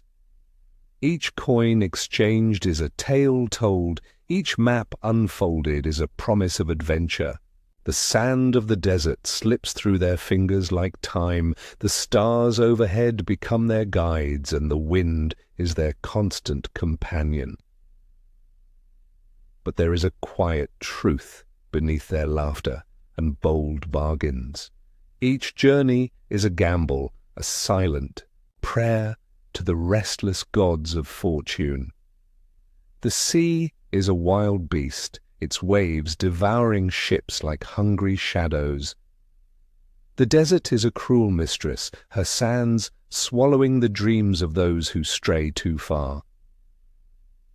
Yet for the merchants, the danger is a part of the magic. For them, life is a voyage, and each port is a page in a tale that never ends. Their stories are written in the salt of the sea and the dust of the desert, whispered in the flickering firelight of distant taverns. The apprentice's path, learning the craft in the cool, shadowed corners of the bustling guild halls. Young boys sweep the dusty floors, their small hands learning the language of tools. They are the apprentices, dreamers wrapped in simple tunics, their eyes wide with wonder, their hearts aflame with silent ambition. The masters loom above them, towering figures who speak in the gruff poetry of skill. The blacksmith's hammer rings like a thunderclap. The mason's chisel whispers against the stone, and the merchant's voice is a melody of numbers and distant lands. The apprentices watch, listen, and learn, their minds absorbing each lesson like thirsty earth drinking the rain. They clean the forges, tend the fires, carry the heavy stones, and sort the glittering silks. But beneath the menial tasks they learn the secrets of the craft, the hidden art behind each creation, the patience that turns raw materials into beauty. For the apprentices, each day is a page in their own silent story. Their dreams are stitched into the fabric they fold, their hopes forged into the swords they polish, their futures carved into the stones they lift. And as the sun dips beneath the rooftops, casting the world in a soft golden glow, they whisper silent promises to themselves, that one day they too will become masters. Yet for now, they are but shadows following giants, their dreams flickering like distant stars in the twilight sky. But in their hearts a quiet flame burns, a whisper that one day they will rise beyond the shadows and carve their own place in the world. Chapter 20. The Twilight of an Age. In the soft golden light of a fading sun, a knight rides alone. His armour, once polished to a silver gleam, is now tarnished, its edges chipped, its shine stolen by time. His banner, once proud and fluttering, in the wind hangs limp, its colours faded, a ghost of the glory it once proclaimed. Beneath his helm his eyes are weary, not with fear, but with the quiet sadness of a world slipping away. Once knights were the legends of this world, warriors in gleaming armour who rode forth beneath banners of faith and honour. Their swords were the blades of justice, their shields the guardians of the weak. Stories were told of their valour, of battles fought beneath stormy skies, of dragons slain and kingdoms saved. Children whispered their names and minstrels sang of their deeds.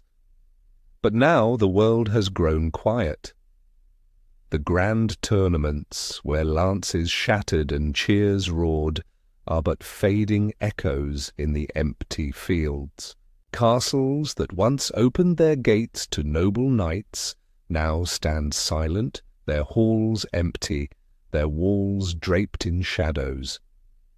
The knight rides through the mist, his horse's hooves a soft, muffled rhythm upon the wet earth. Villagers turn to watch, their faces filled not with awe, but with quiet curiosity. For them, the knight is a relic, a figure from stories told by the fire, a shadow of an age that has already begun to fade. As he rides beneath the grey sky, a gentle rain begins to fall, soft and silent, like tears that the heavens weep for a world that is vanishing. The knight lifts his gaze, his eyes tracing the distant mountains, the far horizon. He knows that his time is ending, that his world is a dream fading with the dawn, but even as his armor rusts and his sword grows dull, his heart remains true. For a knight is not just steel and strength, he is a dream, a promise, a legend, and legends, though they may fade, are never truly forgotten. The forgotten castles. Echoes in stone, on a mist-shrouded hill, a castle stands, a silent giant of stone and shadow. Its towering walls, once a symbol of power, are now overgrown, with twisting ivy, their cold grey stones softened by moss. Towers that once reached proudly toward the heavens now crumble, their battlements cracked, their flags long torn away by the winds of time. Once these walls were a fortress, a sanctuary for lords and ladies, a stronghold against the darkness beyond. Torches lined the walls, their flames dancing in the night, casting warm light upon courtyards filled with laughter and life. The great hall echoed with the songs of minstrels, the clatter of feasting, the whispered promises of lovers. Beneath the flickering candlelight, but now only silence reigns. The great hall is empty, its high ceiling lost in shadow, its long tables thick with dust. The grand fireplace stands cold, its hearth dark, its ashes long scattered by the wind. The once bustling kitchens are still, their pots and pans rusting, their fires long extinguished. In the courtyards, wildflowers bloom in the cracks of the stone, their gentle colours a quiet defiance against the grey desolation. Birds nest in the crumbling towers, their songs a soft, distant echo of the laughter that once filled these walls. The wind whispers through the empty corridors, a voice that tells of knights who once rode forth, of queens who danced beneath the torchlight, of children who laughed and played beneath the castle's watchful gaze. But all that remains now are shadows and silence. The castle is a memory, a dream turned to stone, a monument to a world that has drifted into legend. Its gates hang open, a silent invitation to a world that has moved on. Yet even in its decay there is beauty. For these walls hold stories of courage and love, of pride and sorrow. And though the castle may crumble, though its stones may one day fall to dust, its stories will live on, whispered by the wind, carried by the stars, remembered in the quiet hearts of those who dare to dream. The silent monasteries. Wisdom, lost in the stillness of the misty valley, where the mountains rise like silent guardians, a monastery stands. Its ancient walls are shrouded in ivy, its tall windows dark, its bell tower silent. Once, this was a place of light, a beacon of wisdom, where the world's secrets were whispered upon pages of parchment.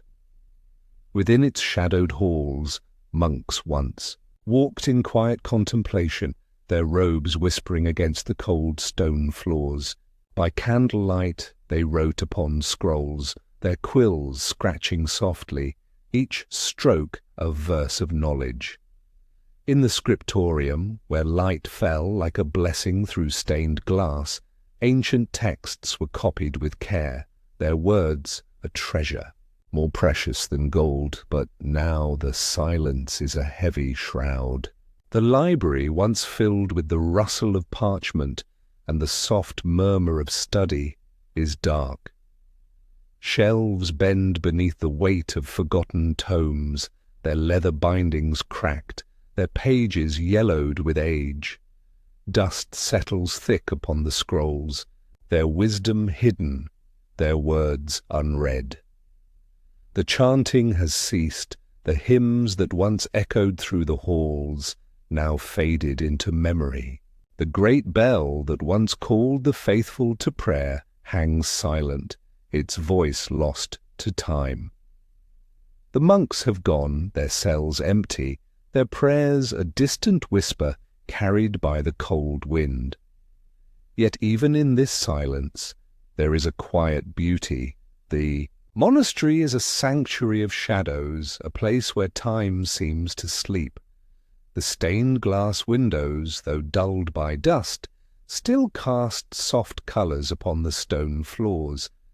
The garden, once tended with care, is now a wild tangle of flowers, their petals swaying in the soft breeze. For though the wisdom may be lost, the walls remember. The silence is not emptiness. It is the quiet breath of history, a whisper of knowledge waiting to be found. A new dawn. The world awakens. But even as shadows fall upon the old world, a new light rises on the horizon. The dawn is a soft glow of gold and rose, a promise whispered by the sun as it rises above the mist-shrouded hills. The world stirs like a dreamer waking from a long, dark sleep. In the cities, streets that once echoed with the clatter of armoured knights now buzz with the voices of merchants and scholars. Markets bloom with bright colours, spices from distant lands scenting the air. Sailors return from far-off shores, their ships heavy with treasures and tales of strange wonders. The monasteries that once guarded ancient knowledge now share it. The printing press whispers its song of ink and parchment, its pages spreading stories, poems and discoveries to all who can read. Scholars gather in quiet rooms, not to pray, but to learn, their minds seeking the light of truth. Painters dip their brushes into colours that sing, their canvases filled with visions of beauty, their hands guided not by faith, but by imagination. Sculptors carve the marble, their creations no longer saints and martyrs, but heroes and dreamers. The world is awakening, each sunrise a page in a new chapter. In quiet gardens, the forgotten nights whisper their stories to the wind. The silent monasteries now empty, watch as new towers rise, their bells ringing with joy. The old castles, their walls crumbling, stand as silent witnesses, their stones warm beneath the soft, golden light. The medieval world fades, but it is not lost. It becomes a story, a tale told by the fire, a whisper beneath the stars, a memory that lives on in the hearts of dreamers. For every age must end, but in its ending, a new story begins. The darkness gives way to light, the shadows become whispers, and the